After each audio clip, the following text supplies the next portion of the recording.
ಇದೆಯಾ? ಹಾ ಗುರುಗಳೇ, ಕೇಳಿಸ್ತಾ ಇದೆ. ಕೇಳಿಸ್ತಾ ಇದೆಯಲ್ಲ? ಹಾ. ಓಂ ಶಂಕರಂ ಶಂಕರಾಚಾರ್ಯಂ ಕೇಶವಂ ಬಾದರಾಯಣಂ ಸೂತ್ರ ಭಾಷ್ಯಕೃತೌ ವಂದೇ ಭಗವಂತೌ ಪುನಃ ಪುನಃ. ಈಶ್ವರೋ ಗುರುರಾತ್ಮೇತಿ ಮೂರ್ತಿಭೇದ ವಿಭಾಗಿನೇ ವ್ಯೋಮವದ್ವ್ಯಾಪ್ತದೇಹಾಯ ದಕ್ಷಿಣಾಮೂರ್ತಯೇ ನಮಃ. ದಕ್ಷಿಣಾಮೂರ್ತಯೇ ನಮಃ. ಓಂ ಪೂರ್ಣಮದಃ ಪೂರ್ಣಮಿದಂ ಪೂರ್ಣಾತ್ ಪೂರ್ಣಮುದಚ್ಯತೆ ಪೂರ್ಣಸ್ಯ ಪೂರ್ಣಮಾದಾಯ ಪೂರ್ಣಮೇವಾವಶಿಷ್ಯತೆ. ಓಂ ಶಾಂತಿ ಶಾಂತಿ ಶಾಂತಿ. ಹರಿ ಓಂ.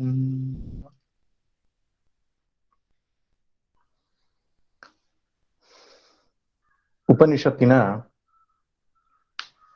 ಸಾರವನ್ನು ಕುರಿತಾದಂತಹ ಒಂದು ಚಿಂತನಾ ಸರಣಿಯನ್ನ ಮಾಡೋಣ ಅಂತ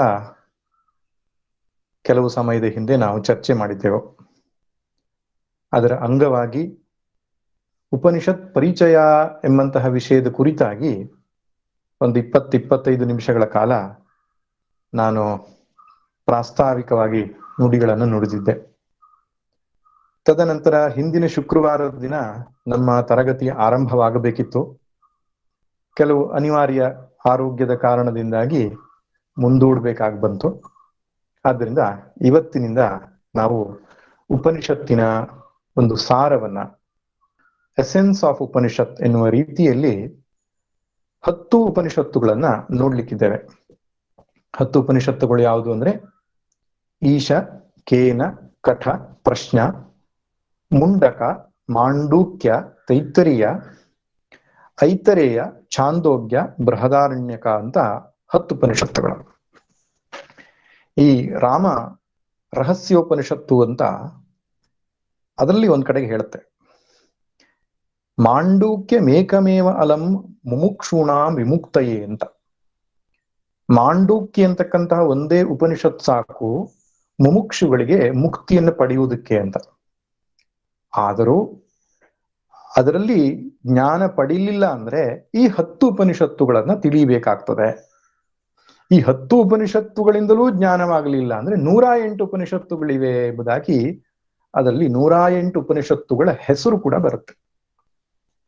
ಆದರೆ ಶಂಕರ ಭಗವತ್ಪಾದರು ಅದ್ವೈತ ಸಿದ್ಧಾಂತವನ್ನ ಜಗತ್ತಿನೆಲ್ಲೆಡೆ ಪ್ರಚಾರ ಮಾಡಿ, ಇದುವೇ ವೈದಿಕ ಸಿದ್ಧಾಂತ, ಇದುವೇ ವೇದದ ಅಂತಿಮವಾದಂತಹ ತಿರುಳು ಎಂಬುದಾಗಿ, ಬ್ರಹ್ಮಸತ್ಯಂ ಜಗನ್ಮಿಥ್ಯಾ ಜೀವೋ ಬ್ರಹ್ಮೈವನಾಪರಃ ಎಂಬುದಾಗಿ ಎಲ್ಲ ಉಪನಿಷತ್ತುಗಳ, ಗೀತೆಯ, ಬ್ರಹ್ಮಸೂತ್ರದ ಸಕಲ ಶಾಸ್ತ್ರಗಳ ಸಾರಭೂತವಾದ ಸಂಗತಿ ಎಂಬುದು ಜಗತ್ತಿಗೆ ತಿಳಿಸಿಕೊಟ್ಟಂತಹ ಭಗವತ್ಪಾದ ಶಂಕರಾಚಾರ್ಯರು ಈ 10 ಉಪನಿಷತ್ತುಗಳಿಗೆ ಭಾಷ್ಯವನ್ನ ಬರೆದಿದ್ರಿಂದ ಈ 10 ಉಪನಿಷತ್ತುಗಳೇ ಸಾಕು ಒಬ್ಬ ಸಾಧಕನು ಮೋಕ್ಷ ಮಾರ್ಗಕ್ಕೆ ಬೇಕಾದಂತಹ ಚಿಂತನೆಯ ಪರಿಕರಗಳನ್ನ ಇಷ್ಟರಿಂದಲೇ ಸಂಗ್ರಹಿಸಬಹುದು ಎಂಬುದಾಗಿ ಪ್ರಾಚೀನರು ಒಪ್ಪಿದ್ರಿಂದ ಪರಂಪರೆಯಲ್ಲಿ ಈ 10 ಉಪನಿಷತ್ತುಗಳ ಅಧ್ಯಯನ ನಡೀತಾ ಇರೋದ್ರಿಂದ ನಾವು ಪ್ರಧಾನವಾಗಿ 10 ಉಪನಿಷತ್ತುಗಳನ್ನ ತೆಗೆದುಕೊಳ್ತಾ ಇದ್ದೇವೆ. ಇದರಲ್ಲಿ ಮೊದಲನೇದಾಗಿ ಈಶಾವಾಸ್ಯೋಪನಿಷತ್ತು ಅಂತ. ನಿಜವಾಗಿ ಅಧ್ಯಯನ ಪರಂಪರೆಯಲ್ಲಿ ಈಶಾವಾಸ್ಯ ಅನ್ನೋದು ಆರಂಭದಲ್ಲಿ ಎತ್ಕೊಳ್ಳಲ್ಲ. ಅಧ್ಯಯನ ಮಾಡಬೇಕು ಉಪನಿಷತ್ತುಗಳು ಅಂತ ಬಯಸುವವರು ಮುಂಡಕೋಪನಿಷತ್ತು, ಕಠೋಪನಿಷತ್ತು ಮುಂತಾದ ಉಪನಿಷತ್ತುಗಳಿಂದಲೇ ಆರಂಭ ಮಾಡಿದ್ರೆ ಒಳ್ಳೆಯದು. ಯಾಕಂದ್ರೆ ಈಶಾವಾಸ್ಯ ಅನ್ನುವಂಥದ್ದು ಮಂತ್ರ ಸಂಖ್ಯೆ ಕಡಿಮೆ, ಚಿಕ್ಕ ಉಪನಿಷತ್ತು, 18 ಮಂತ್ರಗಳಿರೋದು. ಆದರೆ ಚಿಂತನೆಯಲ್ಲಿ ಅತ್ಯಂತ ಗಾಢವಾದಂತಹ ಅನೇಕವಾದ ಸಂಗತಿಗಳನ್ನು ಅದು ಹೊಂದಿರೋದ್ರಿಂದ ಬಹುಶಃ ಬೇರೆ ಒಂದು 4 ಉಪನಿಷತ್ತು ಅಧ್ಯಯನ ಆದ ಮೇಲೆ ಈಶಾವಾಸ್ಯವನ್ನ ಕೂಲಂಕಷವಾಗಿ ಆಳವಾಗಿ ಅಧ್ಯಯನವನ್ನ ಮಾಡ್ಲಿಕ್ಕೆ ಇತ್ತುಕೊಂಡ್ರೆ ಒಳ್ಳೆಯದು. ಮಾಂಡೂಕ್ಯದ ವಿಷಯದಲ್ಲಿ ಹೇಳುವುದಾದ್ರೆ ಆರಂಭದಲ್ಲಿ ಮಾಂಡೂಕ್ಯವನ್ನ ಸಾಮಾನ್ಯವಾಗಿ ಅಧ್ಯಯನ ಮಾಡಲ್ಲ, ಕೊನೆಯಲ್ಲಿ ಆ ಮಾಂಡೂಕ್ಯ ಇಟ್ಟುಕೊಳ್ತಾರೆ. ಅದರಲ್ಲಿ ಮಾಂಡೂಕ್ಯದಲ್ಲಿ 12 ಮಂತ್ರಗಳಿರೋದು. ಆದ್ರೆ ಮಾಂಡೂಕ್ಯ ಕಾರಿಕ ಅಂತ ಹೇಳಿ ಗೌಡಪಾದರು ಭಗವತ್ಪಾದರ ಗುರುಗಳು ಗೌಡಪಾದಾಚಾರ್ಯರು ಅದು ರಚಿಸಿದ್ರಿಂದ ಅದನ್ನ ಸೇರಿ ಮಾಂಡೂಕ್ಯ ಉಪನಿಷತ್ತನ್ನು ಅಧ್ಯಯನ ಮಾಡುವಾಗ ಸ್ವಲ್ಪ ಕಠಿಣ್ಯ, ತರ್ಕಬದ್ಧವಾದ ಚಿಂತನೆಗಳು, ವಿಶಾಲವಾದಂತಹ ಒಂದು ಅಧ್ಯಯನದ ಅವಶ್ಯಕತೆ ಇರೋದ್ರಿಂದ ಕೊನೆಯದಾಗಿ ಮಾಂಡೂಕ್ಯವನ್ನು ಇಟ್ಟುಕೊಡ್ತಾರೆ. ಈಶಾವಾಸ್ಯವನ್ನ ಮಧ್ಯದಲ್ಲಿಲ್ಲಾದ್ರೂ ಅಧ್ಯಯನ ಮಾಡತಕ್ಕಂಥ ಪರಂಪರೆ ಇದೆ. ಆದ್ರೆ ನಾವು ಇವತ್ತು ಅದರ ಸಾರ ಸಂಕ್ಷಿಪ್ತವಾದ ಕೊಟ್ಟಿದ್ರಿಂದ ನಾವು ಆರಂಭದಲ್ಲೇ ಇದೇ ಪ್ರಕಾರವಾಗಿ ಈಶಾನ್ಯನ ಕಟ ಪ್ರಶ್ನೆ ಮುಂಡ ಮಾಂಡೂಕ್ಯ ತಿತ್ತಿರಿಹಿ ಎನ್ನುವಂತಹ ಪ್ರಕ್ರಿಯೆಯ ಒಂದು ಶ್ಲೋಕದ ಪ್ರಕಾರವೇ ನಾವು ಚಿಂತನೆಗೆ ಎತ್ತುಕೊಳ್ಳೋಣ. ನೋಡಿ, ಪ್ರತಿಯೊಂದು ಉಪನಿಷತ್ತುಗಳು ಕೂಡ ಒಂದೊಂದು ವೇದದಿಂದ ಬಂದಿರತಕ್ಕಂಥದ್ದಾಗಿದೆ. ಕೆಲವು ಮಂತ್ರೋಪನಿಷತ್ತು, ಕೆಲವು ಬ್ರಾಹ್ಮಣೋಪನಿಷತ್ತು ಅಂತ ಕರೆಯಲ್ಪಡುತ್ತೆ. ಈ ಮಂತ್ರೋಪನಿಷತ್ತು ಹೇಗಿರುತ್ತೆ ಅಂದ್ರೆ ಪದ್ಯಾತ್ಮಕವಾಗಿರ್ತದೆ. ಬ್ರಾಹ್ಮಣೋಪನಿಷತ್ತು ಗದ್ಯಾತ್ಮಕವಾಗಿರ್ತದೆ.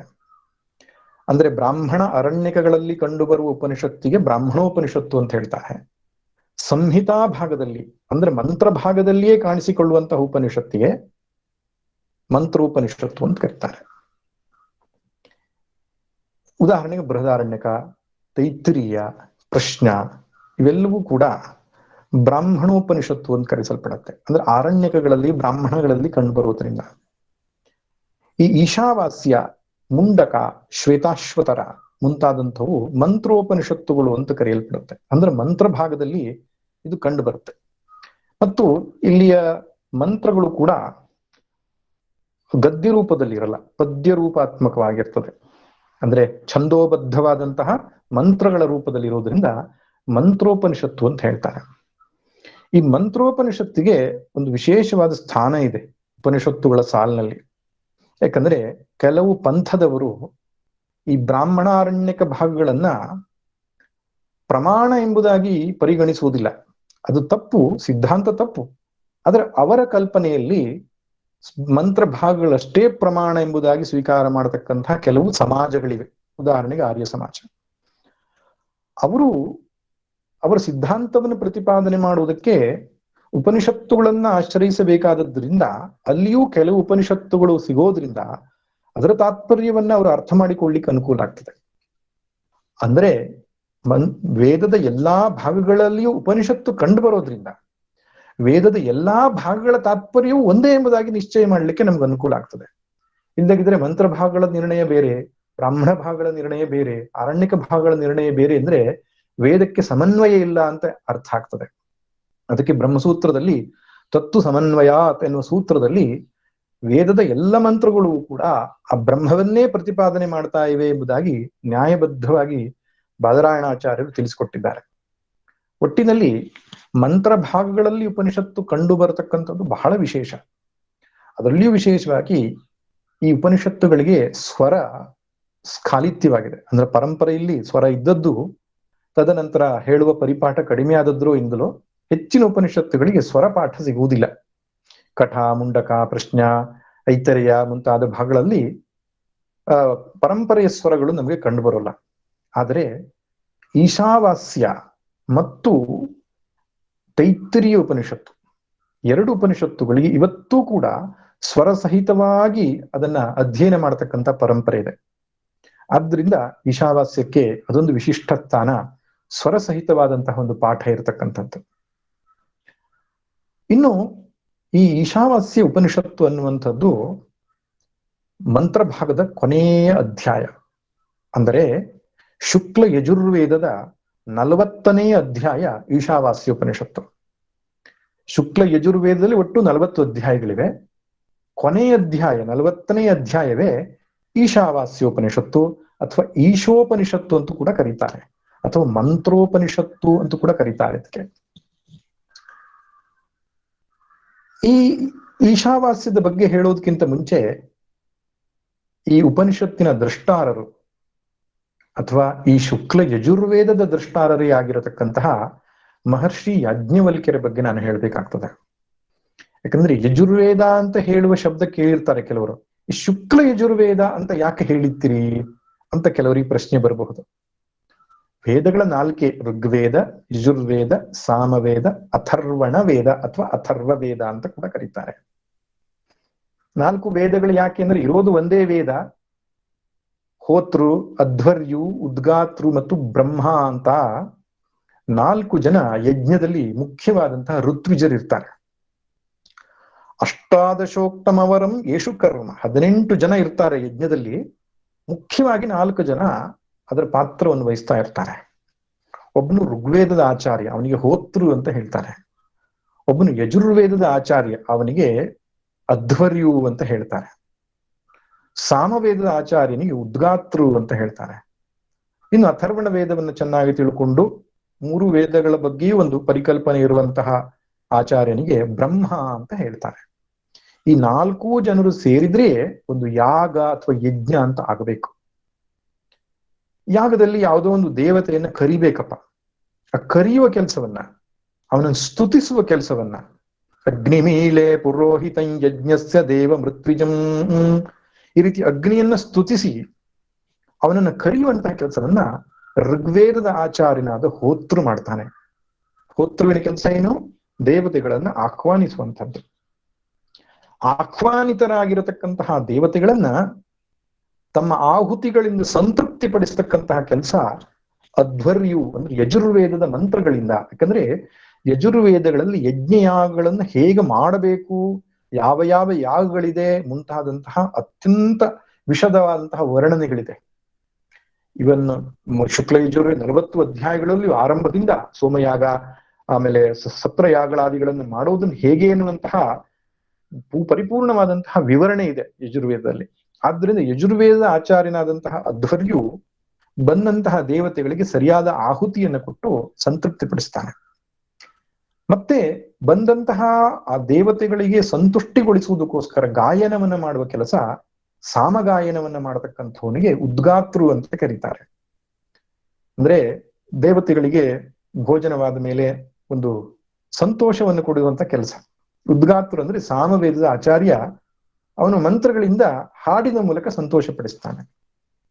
ಮತ್ತಿಷ್ಟೆಲ್ಲ ಯಜ್ಞಗಳ ಅಂಗ ಪ್ರತ್ಯಂಗಗಳು ಸರಿಯಾಗಿದೆಯೋ ಎಂಬಂತಹ ವೀಕ್ಷಣೆಯ ಕೆಲಸ, ಅಧ್ಯಕ್ಷನ ಸ್ಥಾನವನ್ನ ಬ್ರಹ್ಮ ವಹಿಸಿರ್ತಾನೆ. ಆದ್ರಿಂದ 4 ಜನ ಆಚಾರ್ಯರಿಗೂ ತಮ್ಮ ತಮ್ಮ ಮಂತ್ರಗಳು ಯಾವುದು ಬೇಕು ಎನ್ನುವುದನ್ನು ಸಂಕಲನ ಮಾಡಿಟ್ಟಿದ್ದಾರೆ ಪ್ರಾಚೀನರು.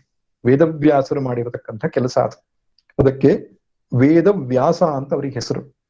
ಒಂದೇ ರಾಶಿಯಾಗಿರತಕ್ಕಂತಹ ವೇದಗಳನ್ನ ಋಗ್ವೇದದವರಿಗೆ, ಯಜುರ್ವೇದದವರಿಗೆ, ಸಾಮವೇದದವರಿಗೆ, ಅಥರ್ವಣ ವೇದದವರಿಗೆ ಅನುಕೂಲವಾಗಲಿ ಅಂತ 4 ವಿಭಾಗವನ್ನ ಮಾಡಿ ತನ್ನ 4 ಶಿಷ್ಯರಿಗೆ ಅದನ್ನು ಕಲಿಸಿಕೊಟ್ಟವರು ಭಗವಾನ್ ವೇದವ್ಯಾಸರು. ಅವರಿಂದಾಗಿ ಆ ವೇದದ ಪರಂಪರೆ ಇಂದೂ ಸುರಕ್ಷಿತವಾಗಿ ಉಳಿದಿದೆ. ನೆನಪಿರ್ಲಿ, ಎಷ್ಟು ಸಹಸ್ರ ವರ್ಷಗಳ ಹಿಂದೆ ಪಠಿಸ್ತಕ್ಕಂತಹ ಆ ಮಂತ್ರದ ಉದಾತ್ತ ಅನುದಾತ್ತ ಸ್ವರಿತ ಅನ್ನತಕ್ಕಂಥ ಶೈಲಿ ಇವತ್ತು ಅದನ್ನೇ ನಾವು ಪಠಿಸ್ತಾ ಇದ್ದೇವೆ ಅಂದ್ರೆ ಎಂತಹ ಒಂದು ಅಮೋಘವಾದ ಪರಂಪರೆ ನಮ್ದು. ಶ್ರೀರಾಮಚಂದ್ರನು ಪಠಿಸಿದ ಪುರುಷ ಸೂಕ್ತವನ್ನ, ಶ್ರೀಕೃಷ್ಣನು ಪಠಿಸಿದ ರುದ್ರವನ್ನ, ಇವು ಶಂಕರ ಭಗವತ್ಪಾದರು ಪಠಿಸ್ತಕ್ಕಂತಹ ಮಂತ್ರವನ್ನ ನಾವು ಇವತ್ತು ಅದೇ ರೀತಿಯಾಗಿ ಅದೇ ಸ್ವರವನ್ನ ಇಟ್ಟುಕೊಂಡು ಪಠಿಸ್ತೇವೆ. ಗ್ರಂಥಗಳೇ ಇಲ್ಲದ ಕಾಲದಲ್ಲಿ, ಪುಸ್ತಕಗಳೇ ಇಲ್ಲದ ಕಾಲದಲ್ಲಿ ಅದನ್ನು ಮೌಖಿಕವಾಗಿ ಕರ್ಣ ಪರಂಪರೆಯಿಂದ ರಕ್ಷಣೆ ಮಾಡಿಕೊಂಡು ಬಂದು ಇವತ್ತು ನಮ್ಮವರೆಗೂ ತಲುಪಿಸಿದ್ದಾರೆ ಅಂದ್ರೆ ನಮ್ಮ ಪ್ರಾಚೀನರು ಎಷ್ಟು ತ್ಯಾಗವನ್ನ ಮಾಡಬೇಕು ವೇದಕ್ಕಾಗಿ ಎಂಬುದನ್ನು ನೆನಪಿಸಿಕೊಳ್ಬೇಕು. ಅದರಲ್ಲಿಯೂ ವಿಶೇಷವಾಗಿ ಭಗವಾನ ವೇದವ್ಯಾಸರು ಅದನ್ನ ರಕ್ಷಣೆಯನ್ನು ಮಾಡಿ 4 ವೇದಗಳಾಗಿ ವಿಂಗಡಿಸಿದರು. ಆ 4 ವೇದಗಳಲ್ಲಿ ಯಜುರ್ವೇದ ಅನ್ನುವಂಥದ್ದು ಪ್ರಾಚೀನವಾದದ್ದು. ತದನಂತರ ಶುಕ್ಲ ಯಜುರ್ವೇದ ಅಂತ ಇನ್ನೊಂದು ಮಂತ್ರದ ರಾಶಿಯನ್ನೇ ಯಾಜ್ಞವಲ್ಕ್ಯರು ಕಂಡುಕೊಂಡ್ರು. ಯಾಜ್ಞವಲ್ಕ್ಯರು ಶುಕ್ಲ ಯಜುರ್ವೇದವನ್ನ ಹೇಗೆ ಕಂಡುಕೊಂಡ್ರು ಎಂಬುದರ ಹಿಂದೆ ಒಂದು ಕಥೆ ಇದೆ. ಅವರ ತಂದೆ ದೇವರಾತರು, ತಾಯಿ ಹೆಸರು ಸುನಂದಾದೇವಿ ಅಥವಾ ಆಲಂಬಿ ಅಂತಾನೂ ಕರೀತಾರೆ. ಆ ದೇವರಾತರು ಬಹಳ ದೊಡ್ಡ ವಿದ್ವಾಂಸರು. ಅಂದ್ರೆ ವೇದ, ವೇದಾಂಗ, ವೇದಾಂತ ಎಲ್ಲದರಲ್ಲಿಯೂ ಕೂಡ ಪರಿಣಿತರು. ಪಾಠಶಾಲೆಯನ್ನು ಕೂಡ ನಡೆಸ್ತಾ ಇರ್ತಕ್ಕಂಥವ್ರು. ಮಹಾಶಾಲಾ ಅಂತ ಕರೀತಾರೆ ಅಂತಾರೆ. 10,000 ವಿದ್ಯಾರ್ಥಿಗಳನ್ನ ತಮ್ಮ ಗುರುಕುಲದಲ್ಲಿ ಇಟ್ಟುಕೊಂಡು ಪಾಠ ಮಾಡುವಂತಹ ಶಕ್ತಿ ಇರತಕ್ಕಂತಹ ಕುಲಪತಿ ಅಂತವರಿಗೆ ಮಹಾಶಾಲಾ ಅಂತ ಹೇಳ್ತಾರೆ. ಆ ರೀತಿ ಒಂದು ಕುಲಪತಿಗಳಾಗಿ ಒಂದು ಪಾಠಶಾಲೆಯನ್ನ ನಡೆಸ್ತಾ ಇರ್ತಕ್ಕಂಥವ್ರು ದೇವರಾತರು. ಅವರು ಮತ್ತು ಆಲಂಬಿಯ ಪುತ್ರನಾಗಿ ಹುಟ್ಟಿದವರು ಯಾಜ್ಞವಲ್ಕ್ಯರು. ದೇವರಾತ್ರಿಗೆ ಯಜ್ಞವಲ್ಕ್ಯ ಎಂಬ ಹೆಸರು ಕೂಡ, ಯಜ್ಞವಲ್ಕ ಅನ್ನೋ ಹೆಸರು ಇತ್ತು. ಅದನ್ನೇ ತನ್ನ ಮಗನಿಗೆ ಯಾಜ್ಞವಲ್ಕ್ಯ ಅಥವಾ ದೈವರಾತ ಎಂಬ 2 ಹೆಸರುಗಳು ಇದೆ ಅವರಿಗೆ. ಅವರಿಗೂ ತಮ್ಮ ಹಾಗೆ ತಮ್ಮ ಮಗನೂ ಕೂಡ ಚತುರ್ವೇದಿ ಆಗಬೇಕು, ಋಗ್ ಯಜುಸ್ ಸಾಮ ಅಥರ್ವ 4 ವೇದಗಳಲ್ಲಿ ಪ್ರಾವೀಣ್ಯತೆಯನ್ನು ಪಡಿಬೇಕು ಎಂಬಂತಹ ಒಂದು ಅಪೇಕ್ಷೆ ಇತ್ತು.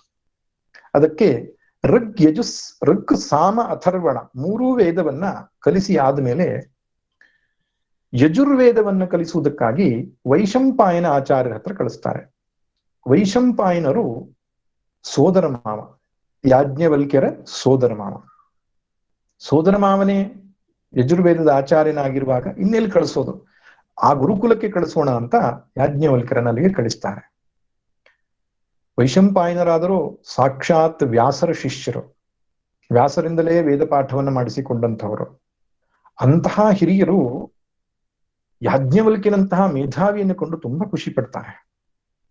ಎಷ್ಟು ತೀಕ್ಷ್ಣಮತಿಗಳಾಗಿದ್ರು ಯಾಜ್ಞವಲ್ಕ್ಯರು ಅಂದ್ರೆ, ಹೇಳಿದಂತಹ ಪಾಠವನ್ನ ಅತ್ಯಂತ ಬೇಗ ಒಪ್ಪಿಸಿ ಬಿಡತಕ್ಕಂತಹ ಬುದ್ಧಿವಂತಿಕೆ, ಒಂದೇ ಸಲ ಪಾಠ ಮಾಡಿದ್ರೆ ಗ್ರಹಣ ಮಾಡತಕ್ಕಂಥ ಸಾಮರ್ಥ್ಯ, ಅನೇಕ ಕಲೆಗಳಲ್ಲಿ ಪ್ರಾವೀಣ್ಯತೆ, ತಪಸ್ಸು ಇರತಕ್ಕಂತಹ ಮೇಧಾವಿಯಾದ ವಿದ್ಯಾರ್ಥಿ. ಆದರೆ ವಿಧಿ ಇನ್ನೇನನ್ನು ಬಯಸುತ್ತೆ. ವೈಶಂಪಾಯನರು ಯಾಜ್ಞವಲ್ಕ್ಯರ ಮೇಲೆ ಸಿಟ್ಟು ಬಂದು ಬೈಯುವಂತಹ ಒಂದು ಪ್ರಸಂಗ ಬರ್ತದೆ. ಅಂದ್ರೆ ಯಾಜ್ಞವಲ್ಕ್ಯರ ಅಧ್ಯಯನ ಎಲ್ಲ ಪೂರ್ಣ ಆಗಿತ್ತು, ಮಹಾ ತಪಸ್ವಿಗಳು ಕೂಡ ಆಗಿದ್ರು ಅವರು. ಹಾಗಿರುವಾಗ ಒಂದು ಸಲ ವೈಶಂಪಾಯನರು ಹಿಮಾಲಯದಲ್ಲಿ ಎಲ್ಲೋ ಒಂದು ಕಡೆ ನಡೀಬೇಕಾದಂತಹ ಒಂದು ಜ್ಞಾನ ಯಜ್ಞಕ್ಕೆ ಭಾಗವಹಿಸಲಿಲ್ಲ ಎನ್ನುವ ಕಾರಣಕ್ಕೆ ಬ್ರಹ್ಮಹತ್ಯಾ ದೋಷ ಅಂತ ಬರ್ತದೆ ಅವರಿಗೆ. ಅಂದ್ರೆ ಆ ಬ್ರಹ್ಮ ಸಭೆಯಲ್ಲಿ ನಿಶ್ಚಯ ಹಾಗೆ ಆಗಿತ್ತು, ಯಾರ್ಯಾರನ್ನ ಆಹ್ವಾನಿತರನ್ನಾಗಿ ನಾವು ಮಾಡಿದ್ದೇವೋ ಅವರು ಬರದಿದ್ದ ಪಕ್ಷದಲ್ಲಿ ಅವರಿಗೆ ಬ್ರಹ್ಮಹತ್ಯಾ ದೋಷ ತಟ್ಟಬೇಕು ಅನ್ನುವುದೇ ಆ ಒಂದು ಸಭೆ ನಿರ್ಣಯ ಆಗಿತ್ತು.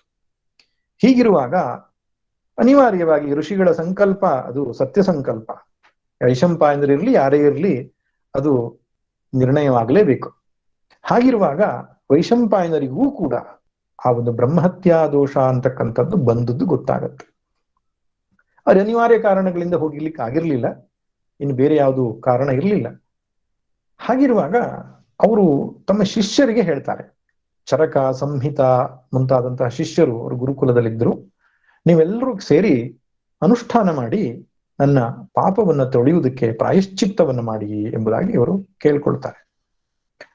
ಅವಾಗ ಯಾಜ್ಞವಲ್ಕ್ಯರು ಹೇಳ್ತಾರೆ, ನಾನೊಬ್ಬನೇ ಪ್ರಾಯಶ್ಚಿತ್ತವನ್ನು ಮಾಡ್ತೇನೆ, ನಾನೊಬ್ಬನೇ ಪ್ರಾರ್ಥನೆಯನ್ನು ಮಾಡ್ತೇನೆ, ಇವರೆಲ್ಲ ಶಿಷ್ಯರು ಯಾಕೆ ಬೇಕು, ಆದ್ರಿಂದ ನನಗೂ ಅವಕಾಶವನ್ನು ಕೊಡಿ ಅಂತ ಹೇಳ್ತಾರೆ. ಆದ್ರೆ ವೈಶಂಪಾಯನರಿಗೆ ಒಂದು ಉದ್ಧಟತನ ಅಂತ ಅನ್ನಿಸ್ತಿದ್ರು. ಯಾಕಂದ್ರೆ ಬೇರೆ ಎಲ್ಲ ಶಿಷ್ಯರಿಗೂ ಸಾಮರ್ಥ್ಯ ಇರುವಾಗ ತಾನೊಬ್ಬನೇ ಮೇಧಾವಿ ಎನ್ನುವ ಅಹಂಕಾರ ಬಂದು ಬಿಟ್ಟಿದೆಯಲ್ಲ ಈತನಿಗೆ ಅಂತ ಅನ್ನಿಸ್ತು. ಅದಕ್ಕಿಂತ ಅನತಿಪೂರ್ವದಲ್ಲಿ ಇನ್ನೊಂದು ಘಟನೆ ಕೂಡ ಆಗಿತ್ತು. ಏನಂದ್ರೆ, ಆ ದೇಶದಲ್ಲಿ ಒಬ್ಬ ರಾಜ ಇದ್ದ, ಸುಪ್ರಿಯ ಅಂತ ಅವನ ಹೆಸರು. ಅವನು ವಿಷಯಲಂಪಟನಾದದ್ರಿಂದ ದೇಹದಲ್ಲಿ ಅನೇಕ ರೋಗಗಳು ಬಂದವು ಅವನಿಗೆ. ಎಲ್ಲಾ ವೈದ್ಯರ ಹತ್ರ ಚಿಕಿತ್ಸೆ ಮಾಡ್ಲಿಕ್ಕೆ ಪ್ರಯತ್ನ ಮಾಡಿದ, ಚಿಕಿತ್ಸೆ ನೆರವೇರ್ಲಿಲ್ಲ. ಕೊನೆಗೆ ವೈಶಂಪಾಯನರ ಬಳಿಗೆ ಬಂದು ಪ್ರಾರ್ಥನೆ ಮಾಡಿಕೊಂಡ, ಹೇಗಾದ್ರೂ ಮಾಡಿ ನನ್ನ ಈ ರೋಗಕ್ಕೆ ಔಷಧಿಯನ್ನು ತಂದುಕೊಡಿ ಎಂಬುದಾಗಿ. ವೈಶಂಪಾಯನರು ಹೇಳ್ತಾರೆ, ಪ್ರತಿನಿತ್ಯ ನಾನು ಯಾಗವನ್ನ ಮಾಡ್ತೇನೆ, ಆ ಹೋಮದ ಪ್ರಸಾದ, ತೀರ್ಥ ಪ್ರಸಾದವನ್ನು ಶಿಷ್ಯರ ಕೈಯಲ್ಲಿ ಕಳಿಸಿಕೊಡ್ತೇನೆ ಅಂತ ಹೇಳ್ತಾರೆ. ಅದೇ ಪ್ರಕಾರವಾಗಿ ಪ್ರತಿನಿತ್ಯವೂ ಶಿಷ್ಯರ ಕೈಯಲ್ಲಿ ತೀರ್ಥ ಪ್ರಸಾದ ಕಳಿಸ್ಕೊಡ್ತಾ ಇದ್ರು ವೈಶಂಪಾಯನರು. ಆ ಸುಪ್ರಿಯ ರಾಜ ಅದನ್ನ ಒಂದು ರೀತಿ ತಿರಸ್ಕಾರ ಭಾವನೆಯಿಂದ ಸ್ವೀಕರಿಸ್ತಾ ಇದ್ದ. ಒಂದಿನ ಯಾಜ್ಞವಲ್ಕ್ಯರ ಕೈಯಲ್ಲಿಯೇ ತೀರ್ಥ ಪ್ರಸಾದ ಕಳಿಸಿಕೊಟ್ರಂತೆ.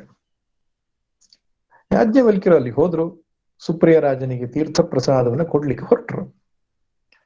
ಸುಪ್ರಿಯ ರಾಜ ಹೇಳ್ತಾನೆ, ಅಲ್ಲಿ ಇಡುವುದನ್ನ ಆಮೇಲೆ ತಗೊಳ್ತೇನೆ ಅಂತ ಹೇಳ್ತಾರೆ. ಯಾಜ್ಞವಲ್ಕ್ಯರು ಹೇಳ್ತಾರೆ, ನಮ್ಮ ಗುರುಗಳು ಕೊಟ್ಟಂತ ತೀರ್ಥ ಪ್ರಸಾದದ ಬಗ್ಗೆ ನೀವು ಅವಮಾನ ಮಾಡಬಾರದು, ಮಹಾರಾಜರಾದರೂ ಕೂಡ ಅದನ್ನು ಗೌರವದಿಂದ ಸ್ವೀಕಾರ ಮಾಡಬೇಕಾದದ್ದು ನಿಮ್ ಕರ್ತವ್ಯ ಎಂಬುದಾಗಿ ಹೇಳ್ತಾನೆ. ಏನು ನಿನ್ನ ತೀರ್ಥ ಪ್ರಸಾದದಲ್ಲಿ ರೋಗಗುಣ ಮಾಡುವ ಶಕ್ತಿ ಇದೆಯಾ ಅಂತ ರಾಜ ಸಂದೇಹಪೂರ್ವಕವಾಗಿ ಅವನು ಮಾತಾಡ್ತಾನೆ. ಯಾಜ್ಞವಲ್ಕ್ಯರು ಹೇಳ್ತಾರೆ, ಏನಂತ ಅರ್ಥ ಮಾಡಿಕೊಂಡಿದ್ದಿ, ಪ್ರಾಣಶಕ್ತಿಯನ್ನ ತುಂಬಿ ಈ ತೀರ್ಥದಲ್ಲಿ ಗುರುಗಳು ಕಳಿಸಿದ್ದಾರೆ, ಅದನ್ನು ಕುಡಿದ್ರೆ ನಿನ್ನ ರೋಗ ಗುಣ ಆಗುವುದಿಲ್ಲ ಅನ್ನುವ ಭ್ರಮೆ ನಿನಗೆ, ಇಗೋ ನೋಡು ಅಂತ ಹೇಳಿ ಅಲ್ಲಿ ಪಕ್ಕದಲ್ಲಿ ಅರಮನೆಯಲ್ಲಿ ಇರತಕ್ಕಂಥ ಒಣಗಿದ ಮರದ ಕಂಬಕ್ಕೆ ಆ ತೀರ್ಥವನ್ನ ಎಸೆದು ಬಿಡ್ತಾರೆ. ಯಾಜ್ಞವಲ್ಕ್ಯರು ಇತ್ತ ಕಡೆ ಎಸೆದು ಬಿಟ್ಟು ಗುರುಕುಲಕ್ಕೆ ಬಂದ್ರು. ಆ ಕಡೆಗೆ ನೋಡಿದ್ರೆ ಆ ಒಣಗಿರತಕ್ಕಂತಹ ಕಂಬ ಚಿಗುರಿ ಬಳ್ಳಿಗಳು ಚಿಗುರು ಬಿಟ್ಟು ಹೂಗಳಾಗಿ ಹಣ್ಣುಗಳಾಯ್ತು ಎಂಬುದಾಗಿ ದಾಖಲಿಸುತ್ತೆ ಪುರಾಣ. ರಾಜನಿಗೆ ತುಂಬಾ ಪ್ರಾಯಶ್ಚಿತ್ತ, ತುಂಬಾ ದುಃಖವಾಯ್ತು. ತಪ್ಪು ಮಾಡಿಬಿಟ್ಟೆ ನಾನು, ತೀರ್ಥದ ಬಗ್ಗೆ ಒಂದು ತಾತ್ಸಾರ ಭಾವನೆಯನ್ನು ಹೊಂದಿದನಲ್ಲ, ತಪ್ಪು ಮಾಡಿದೆ ಅಂತ ಗುರುಕುಲಕ್ಕೆ ಬಂದು ಗುರುಗಳಲ್ಲಿ ಕ್ಷಮೆ ಕೇಳ್ತಾನೆ ವೈಶಂಪಾಯನರಲ್ಲಿ. ಹೀಗೆ ಯಾಜ್ಞವಲ್ಕ್ಯರು ಬಂದಿದ್ರು, ನಿಮ್ಮ ಶಿಷ್ಯರು ಬಂದಿದ್ರು, ಅವರು ಒಣಗಿರತಕ್ಕಂತಹ ಒಂದು ಮರವನ್ನೇ ಚಿಗುರಿಸ್ಬಿಟ್ರು ಎಂಬುದಾಗಿ. ಇನ್ನೊಮ್ಮೆ ನನಗೆ ತೀರ್ಥ ಪ್ರಸಾದವನ್ನು ಕಳಿಸ್ಕೊಡಿ, ನಾನು ಭಕ್ತಿಯಿಂದ ಸೇವನೆ ಮಾಡ್ತೇನೆ ಅಂತ. ಆಗ ಅವರು ರಾಜ ಹೊರಟೋದ್ಮೇಲೆ ಗುರುಗಳು ಹೇಳ್ತಾರೆ, ನಾಳೆ ದಿನ ಯಾಜ್ಞವಲ್ಕ್ಯ ನೀನೇ ಹೋಗಿ ತೀರ್ಥ ಪ್ರಸಾದ ಕೊಟ್ಟು ಬರ್ಬೇಕು ಮಹಾರಾಜನಿಗೆ. ಆಗ್ಲೂ ಕೂಡ ಯಾಜ್ಞವಲ್ಕ್ಯರು ಹೇಳ್ತಾರೆ, ನಿಮ್ಮ ಬಗ್ಗೆ ಮತ್ತು ತೀರ್ಥ ಪ್ರಸಾದದ ಬಗ್ಗೆ ಅಗೌರವ ಇರತಕ್ಕಂತಹ ಮಹಾರಾಜನ ಬಳಿಗೆ ನಾನು ಹೋಗುವುದಿಲ್ಲ ಎಂಬುದಾಗಿ ಹೇಳ್ತಾರೆ. ಇದು ಉದ್ದಟತನದ ಮಾತು ಎನ್ನುವುದಕ್ಕಿಂತಲೂ ಕೂಡ ಗುರುಗಳ ಬಗ್ಗೆ ಇರತಕ್ಕಂತಹ ಒಂದು ಅಪಾರವಾದ ಗೌರವ ವಿಶ್ವಾಸವೂ ಆಗಿತ್ತು. ಅದು ಆ ರೀತಿ ನುಡಿಬಾರದಿತ್ತೇನೋ, ವಿಧಿಯ ಅಪೇಕ್ಷೆ ಆಗಿರುವಾಗ ಏನೋ ಮಹೋನ್ನತವಾದ ಕಾರ್ಯ ನಡಿಬೇಕನ್ನೋ ಸಂದರ್ಭದಲ್ಲಿ ಹೀಗೆಲ್ಲ ಘಟಿಸ್ತದೆ. ಆ ಘಟನೆ ನಡೆದಿತ್ತು. ತದನಂತರ ವೈಶಂಪಾಯನರಿಗೆ ಈ ಅನುಷ್ಠಾನದ ವಿಷಯವಾಗಿ ತಾನೊಬ್ಬನೇ ಎಲ್ಲವನ್ನ ಮಾಡ್ತೇನೆ ಎಂಬುದಾಗಿ ಹೇಳಿದಂತಹ ಮಾತು ಬಂತು. ಅದೆರಡು ಸೇರಿಸಿಕೊಂಡು ಅವರು ಯೋಚನೆ ಮಾಡ್ತಾರೆ, ಇವನಿಗೆ ಅಹಂಕಾರ ಬಂದ್ಬಿಟ್ಟಿದೆ, ಬಹಳ ದೊಡ್ಡ ತಪಸ್ವಿ ವಿದ್ಯಾವಂತ ಅನ್ನೋ ಅಹಂಕಾರ ಬಂದ್ಬಿಟ್ಟಿದೆ, ಅದಕ್ಕೆ ಇವನಿಗೆ ಪಾಠ ಕಲಿಸ್ಬೇಕು ಅಂತ ಹೇಳಿ ಅವ್ರ ಮನಸ್ಸಲ್ಲಿ ಸಂಕಲ್ಪ ಬಂತು. ಅಂತಹ ಜ್ಞಾನಿಗಳಿಗೆ ಗೊತ್ತಾಗದೇ ಇರೋ ವಿಷಯ ಏನಿದೆ, ಆದ್ರೂ ಒಂದು ಕ್ಷಣಕ್ಕೆ ಆ ಮಾಯೆಯ ಮೋಡ ಮುಸುಕಿತು ಅಂತಾನೆ ಹೇಳ್ಬೇಕಾಗ್ತದೆ. ಅವ್ರು ಹೇಳ್ತಾರೆ, ಯಾಜ್ಞವಲ್ಕ್ಯ ನನ್ನ ಗುರುಕುಲವನ್ನು ಬಿಟ್ಟು ಹೋಗು, ಇಲ್ಲಿ ಕಲಿತಂತ ಎಲ್ಲ ವಿದ್ಯೆಯನ್ನೇ ಇಲ್ಲಿ ಹೊರಹಾಕಿ ಹೋಗ್ಬಿಡು ಅಂತ ಹೇಳ್ತಾರೆ. ತಕ್ಷಣ ಯಾಜ್ಞವಲ್ಕ್ಯರು ತಾವು ಕಲಿತಂತಹ ಎಲ್ಲ ಮಂತ್ರ ರಾಶಿಯನ್ನ ಏನು ಹೊರಗಡೆಗೆ ಹಾಕ್ತಾರೆ, ಅಂದ್ರೆ ವಾಂತಿಯ ರೂಪದಲ್ಲಿ ಹೊರಗೆ ಹಾಕ್ತಾರೆ ಅಂತ ಹೇಳುವಂಥದ್ದು. ಬಟ್ ಹೇಗೋ ಅದನ್ನ ಮಂತ್ರವನ್ನ ಹೊರಗೆ ಹಾಕ್ತಾರೆ, ತಮ್ಮ ಬುದ್ಧಿಯಲ್ಲಿ ಇರ್ತಕ್ಕಂತಹ ಮಂತ್ರವನ್ನ. ತದನಂತರ ಅಲ್ಲಿರುವ ಶಿಷ್ಯರೆಲ್ಲರೂ ತಿತ್ತಿರಿ ಪಕ್ಷಿಯ ರೂಪದಲ್ಲಿ ಅದನ್ನು ಗ್ರಹಣ ಮಾಡಿಕೊಂಡ್ರು. ಆದ್ರಿಂದ ಹಳೆಯ ಮಂತ್ರ ರಾಶಿಗಳಿಗೆ ತೈತ್ತಿರೀಯ ವೇದ ಎಂಬುದಾಗಿ ಒಂದು ಕಥೆನೂ ಇದೆ. ಒಟ್ಟಿನಲ್ಲಿ ಅದಕ್ಕೆ ಅರ್ಥನೂ ಬೇರೆ ಪರಿಕಲ್ಪನೆ ಆಗುತ್ತೆ. ತಾವು ಕಲಿತ ವಿದ್ಯೆಯಂತೂ ಅವರು ಕೊಟ್ಬಿಟ್ರು, ದಾನ ಮಾಡಿದ್ರು. ತದನಂತರ ಆ ಯಜುರ್ವೇದ ರಹಿತವಾಗಿ ಮನೆ ಹೊರಟೋದ್ರು. ಈಗ ಏನಾಯ್ತು, ಅವರಿಗೆ ತಂದೆ ತಾಯಿಗೂ ಬೇಸರವಾಯ್ತು. ಚತುರ್ವೇದವನ್ನ ಅಧ್ಯಯನ ಮಾಡಬೇಕಿತ್ತು ನನ್ನ ಮಗ ಎಂಬುದಾಗಿ ಅಪೇಕ್ಷೆ ಇತ್ತು, ಬರೀ ತ್ರಿವೇದಿ ಆಗಿಬಿಟ್ಟಲ್ಲ ಚತುರ್ವೇದಿ ಆಗಬೇಕಿತ್ತು ಅಂತ ಅವರಿಗೆ ಬಹಳ ಯೋಚನೆ ಆಯ್ತು. ಆಗ ಯಾಜ್ಞವಲ್ಕ್ಯರಿಗೆ ಉದ್ದಾಲಕ ಗುರುಗಳ ಒಂದು ಆಶೀರ್ವಾದದಿಂದ ಆ ಯಜುರ್ವೇದವನ್ನು ಪಡೆಯುವುದು ಹೇಗೆ, ಒಂದು ಹೊಸ ಮಂತ್ರಗಳನ್ನು ಪಡೆಯುವುದು ಹೇಗೆ ಎಂಬುದು ಕೂಡ ಗೊತ್ತಾಗತ್ತೆ. ಸೂರ್ಯ ಭಗವಂತನಲ್ಲಿ ಸಕಲ ಜ್ಞಾನಕ್ಕೆ ಅಧಿದೇವತೆ ಯಾರಪ್ಪ ಅಂದ್ರೆ ಸೂರ್ಯ, ಹಿರಣ್ಯಗರ್ಭ. ಆ ಹಿರಣ್ಯಗರ್ಭನ ಸ್ವರೂಪವಾಗಿರತಕ್ಕಂತಹ ಸೂರ್ಯದೇವನಲ್ಲಿ ನೀನು ಪ್ರಾರ್ಥನೆಯನ್ನು ಮಾಡಿದರೆ, ಅವನನ್ನು ಕುರಿತು ಅನುಷ್ಠಾನವನ್ನು ಮಾಡಿದರೆ ಅವನಿಂದಲೇ ನಿನಗೆ ವೇದ ಪ್ರಾಪ್ತಿಯಾಗುತ್ತದೆ ಎಂಬುದಾಗಿ ಉದ್ದಾಲಕ ಮಹರ್ಷಿಗಳು ಹೇಳಿರ್ತಾರೆ ಯಾಜ್ಞವಲ್ಕ್ಯರಿಗೆ. ಹಾಗೆ ಪ್ರತಿನಿತ್ಯವೂ ಗಾಯತ್ರಿಯ ಮೂಲಕ ಸೂರ್ಯನ ಉಪಾಸನೆ ಮಾಡಿದವರೇ. ನೋಡಿ, ಗಾಯತ್ರಿ ಮಂತ್ರ ಇದೆಯಲ್ಲ, ಅದು ಯಾವುದೋ ಒಂದು ಗಾಯತ್ರಿ ದೇವಿಯನ್ನು ಕುರಿತಿರುವ ಮಂತ್ರ ಅಲ್ಲ, ಅದು ಗಾಯತ್ರಿ ದೇವಿಯ ಕುರಿತಿರುವ ಮಂತ್ರ ಅಲ್ಲ. ಅದಕ್ಕೆ ಸವಿತಾ ಗಾಯತ್ರಿ ಅಂತ ಹೇಳ್ತಾರೆ. ಸವಿತಾ ಅಂದ್ರೆ ಸೂರ್ಯ ಅಂತ, ಸವಿತೃ ಶಬ್ದ ಅಕಾರ ಪ್ರಥಮ ವಿಭಕ್ತಿಯಲ್ಲಿ ಸವಿತಾ ಅಂತ ಆಗ್ತದೆ. ಆದ್ರಿಂದ ಸವಿತೃ ಅಂದ್ರೆ ಸೂರ್ಯದೇವ, ಸೂಯತೆ ಅನೇನ ಇತಿ ಸವಿತಾ, ಯಾವನಿಂದ ಈ ಸೃಷ್ಟಿಯೆಲ್ಲವೂ ಆಗಿದೆಯೋ ಆ ಹಿರಣ್ಯಗರ್ಭ. ಆ ಹಿರಣ್ಯಗರ್ಭ ಪ್ರತೀಕವಾದ ಸೂರ್ಯ. ಆದ್ರಿಂದ ಆ ಸೂರ್ಯನ ಕುರಿತಾಗಿರತಕ್ಕಂತಹ ಮಂತ್ರ ಗಾಯತ್ರಿ ಮಂತ್ರ. ಅದಕ್ಕೆ ಗಾಯತ್ರಿ ಮಂತ್ರವನ್ನು ಜಪಿಸುವಾಗ ಸೂರ್ಯನಿಗೆ ಅಭಿಮುಖವಾಗಿ ಕುಳಿತುಕೊಳ್ಳಬೇಕು. ಸೂರ್ಯ ಉದಯ ಆಗುವ ಕಾಲಕ್ಕಿಂತ ಮುಂಚೆನೆ ಜಪ ಆರಂಭ ಮಾಡಬೇಕು. ಹೀಗೆ ಸೂರ್ಯನನ್ನ ಗಾಯತ್ರಿ ಮಂತ್ರದ ಮೂಲಕವಾಗಿ ಜಪವನ್ನು ಮಾಡ್ತಾ ಮಾಡ್ತಾ ಸಂತುಷ್ಟಿಗೊಳಿಸಿದಂತಹ ಯಾಜ್ಞವಲ್ಕ್ಯರಿಗೆ ಭಗವಾನ್ ಸೂರ್ಯದೇವನು ವಾಜಿಯ ರೂಪದಲ್ಲಿ, ಅಂದ್ರೆ ಬಿಳಿ ಬಣ್ಣದ ಒಂದು ಕುದುರೆ, ಅದರ ರೂಪದಲ್ಲಿ ಬಂದು ಯಜುರ್ವೇದವನ್ನ ಬೋಧಿಸ್ತಾನೆ. ಮಂತ್ರ, ಬ್ರಾಹ್ಮಣ, ಆರಣ್ಯಕ, ಉಪನಿಷತ್ತು ನಾಲ್ಕನ್ನೂ ಒಳಗೊಂಡಂತಹ ಸಂಪೂರ್ಣವಾದ ಒಂದು ವೇದರಾಶಿಯನ್ನ ವಾಜಿಯ ರೂಪದಲ್ಲಿ ಸೂರ್ಯನ ಬೋಧಿಸಿದ್ದರಿಂದ ಅದಕ್ಕೆ ವಾಜಸನೇಯ ಸಂಹಿತಾ ಅಂತ ಕೂಡ ಕರೀತಾರೆ. ಶುಕ್ಲ ಯಜುರ್ವೇದಕ್ಕೆ ಇನ್ನೊಂದು ಹೆಸರು ವಾಜಸನೇಯ ಸಂಹಿತಾ ಅಂತ. ಹೀಗೆ ಯಾಜ್ಞವಲ್ಕ್ಯರಿಗೆ ಇನ್ನೊಂದು ವೇದವೇ ಪ್ರಾಪ್ತಿಯಾಯಿತು ಸೂರ್ಯದೇವನ ಅನುಗ್ರಹದಿಂದ. ಆದ್ರಿಂದ ನಾವು ಮಕ್ಕಳಿಗೆ ಹೇಳೋದೇನು, ಆದಿತ್ಯ ಹೃದಯವನ್ನ ಪಠಿಸಿ, ಸೂರ್ಯನ ಮಂತ್ರವನ್ನ ಪಠಿಸಿ, ಸೂರ್ಯನಿಗೆ ನಮಸ್ಕಾರವನ್ನ ಮಾಡಿ, ಸೂರ್ಯನನ್ನ ಅನುಷ್ಠಾನ ಮಾಡಿ ಎಂಬುದಾಗಿ ಯಾಕೆ ಹೇಳ್ತೇವೆ ಅಂದ್ರೆ, ಸೂರ್ಯನೇ ಬುದ್ಧಿಯನ್ನ ಕೊಡತಕ್ಕಂತಹ ಅಧಿದೇವತೆ. ಆದ್ರಿಂದ ಸೂರ್ಯೋದಯಕ್ಕಿಂತ ಮುಂಚೆ ಎದ್ದು ಅವನಿಗೆ ಅರ್ಘ್ಯಾದಿಗಳನ್ನ ಕೊಟ್ಟು ಸೂರ್ಯನಿಗೆ ಯಾರು ಪ್ರಾರ್ಥನೆ ಮಾಡ್ತಾರೋ ಅವರು ಮೇಧಾವಿಗಳಾಗ್ತಾರೆ ಎಂಬಂಥದ್ದು ಹಿರಿಯರು ಕಂಡುಕೊಂಡ ಸತ್ಯ. ಹೀಗೆ ಯಾಜ್ಞವಲ್ಕ್ಯರು ವಾಜಿಯ ರೂಪದಲ್ಲಿ ಬಂದ ಸೂರ್ಯದೇವರಿಂದ ಒಂದು ವೇದರಾಶಿಯನ್ನೇ ಪಡೆದರು. ಅದಕ್ಕೆ ಶುಕ್ಲ ಯಜುರ್ವೇದ ಅಂತ ಆಯ್ತು. ಹಿಂದಿನ ವೇದಕ್ಕೆ ಅಂದ್ರೆ ವೈಶಂಪಾಯನರಿಂದ ಇವರು ಕಲ್ತ್ಕೊಂಡಿದ್ರಲ್ಲ, ತದನಂತರ ಎಲ್ಲವನ್ನು ಹೊರಗೆ ಹಾಕಿಬಿಟ್ಟು ಹೋದ್ರಲ್ಲ, ತಿತ್ತಿರಿ ಪಕ್ಷಿಗಳ ರೂಪದಲ್ಲಿ ಉಳಿದ ಶಿಷ್ಯರು ಸ್ವೀಕರಿಸಿದ್ರಲ್ಲ, ಆ ವೇದಕ್ಕೆ ಕೃಷ್ಣ ಯಜುರ್ವೇದ ಅಂತ ಹೆಸರಾಯ್ತು. ಒಂದು ಶುಕ್ಲ ಯಜುರ್ವೇದ, ಒಂದು ಕೃಷ್ಣ ಯಜುರ್ವೇದ. ಹಾಗಾದ್ರೆ ಸ್ವಾಮಿ ಈ ಎರಡೂ ಯಜುರ್ವೇದಗಳಾದ್ರೆ ಅಲ್ಲಿ ವಿಷಯಗಳಲ್ಲಿ ಏನಾದ್ರೂ ವ್ಯತ್ಯಾಸ ಇದೆಯಾ ಅಂದ್ರೆ ಇಲ್ಲ. ವಿಷಯಗಳಲ್ಲಿ ಸಾಮಾನ್ಯವಾಗಿ ಎರಡೂ ವೇದಗಳಲ್ಲಿ ಒಂದೇ ರೀತಿಯಾಗಿದೆ. ಅದ್ರ ವಿಶಿಷ್ಟತೆ ಏನು ಅಂದ್ರೆ, ಕೃಷ್ಣ ಯಜುರ್ವೇದಗಳಲ್ಲಿ ಮಂತ್ರ ಬ್ರಾಹ್ಮಣ ಅನ್ನೋದು ಸಮ್ಮಿಶ್ರವಾಗಿದೆ. ಒಂದು ಮಂತ್ರವಾದ್ಮೇಲೆ ಬ್ರಾಹ್ಮಣ, ಬ್ರಾಹ್ಮಣ ಆದ್ಮೇಲೆ ಮಂತ್ರ, ಈ ರೀತಿಯಾಗಿ ಉಪನಿಷತ್ತಲ್ಲೂ ಬರುತ್ತೆ, ಬ್ರಾಹ್ಮಣದಲ್ಲೂ ಬರುತ್ತೆ, ಮತ್ತು ಆರಣ್ಯಕ ಸಂಹಿತೆಯಲ್ಲೂ ಅದೇ ರೂಪವಾಗಿದೆ. ಬ್ರಾಹ್ಮಣ ಮತ್ತು ಮಂತ್ರಗಳು ಮಿಶ್ರವಾಗಿದೆ. ಆದ್ರೆ ಶುಕ್ಲ ಯಜುರ್ವೇದದಲ್ಲಿ ಏನಾಗಿದೆ ಅಂದ್ರೆ, ಬ್ರಾಹ್ಮಣ ಭಾಗಗಳು ಬೇರೆ, ಮಂತ್ರ ಭಾಗಗಳು ಬೇರೆ ಆಗಿದೆ. ಅಂದ್ರೆ 40 ಅಧ್ಯಾಯದ ಈ ಸಂಹಿತಾ ಭಾಗಗಳೇನಿದೆ ಬರೀ ಮಂತ್ರಗಳಷ್ಟೇ, ಅಲ್ಲಿ ಬ್ರಾಹ್ಮಣ ಭಾಗಗಳಿಲ್ಲ. ಇನ್ನು 100 ಅಧ್ಯಾಯದ ಒಂದು ಬ್ರಾಹ್ಮಣ ಭಾಗ ಇದಕ್ಕೆ ಶತಪಥ ಬ್ರಾಹ್ಮಣ ಅಂತ ಹೇಳ್ತಾರೆ. ಶುಕ್ಲ ಯಜುರ್ವೇದದ ಬ್ರಾಹ್ಮಣಕ್ಕೆ ಶತಪಥ ಬ್ರಾಹ್ಮಣ ಅಂತ ಹೇಳ್ತಾರೆ. ತದನಂತರ ಪ್ರಸಿದ್ಧವಾದಂತಹ ಉಪನಿಷತ್ತು ಬೃಹದಾರಣ್ಯಕ ಉಪನಿಷತ್ತು, ಅದು ಆರಣ್ಯಕವೂ ಹೌದು, ಅದು ಉಪನಿಷತ್ತಿನ ಚಿಂತನೆಗಳು ಅಲ್ಲಿರೋದ್ರಿಂದ ಶತಪಥ ಬ್ರಾಹ್ಮಣದ ಕೊನೆಯಲ್ಲಿ ಬರತಕ್ಕಂಥದ್ದು ಬೃಹದಾರಣ್ಯಕ ಉಪನಿಷತ್ತು. ಒಟ್ಟಿನಲ್ಲಿ ಸಂಪೂರ್ಣ ವೇದರಾಶಿಯನ್ನ ಯಾಜ್ಞವಲ್ಕ್ಯರು ಪಡೆದರು. ಅಷ್ಟೇ ಅಲ್ಲ, ಆ ಮಹಾನ್ ಯಾಜ್ಞವಲ್ಕ್ಯರ ಕಾಲದಲ್ಲಿ ಜನಕ ಮಹಾರಾಜನು ಕೂಡ ವಾಸಿಸಿದ್ದ.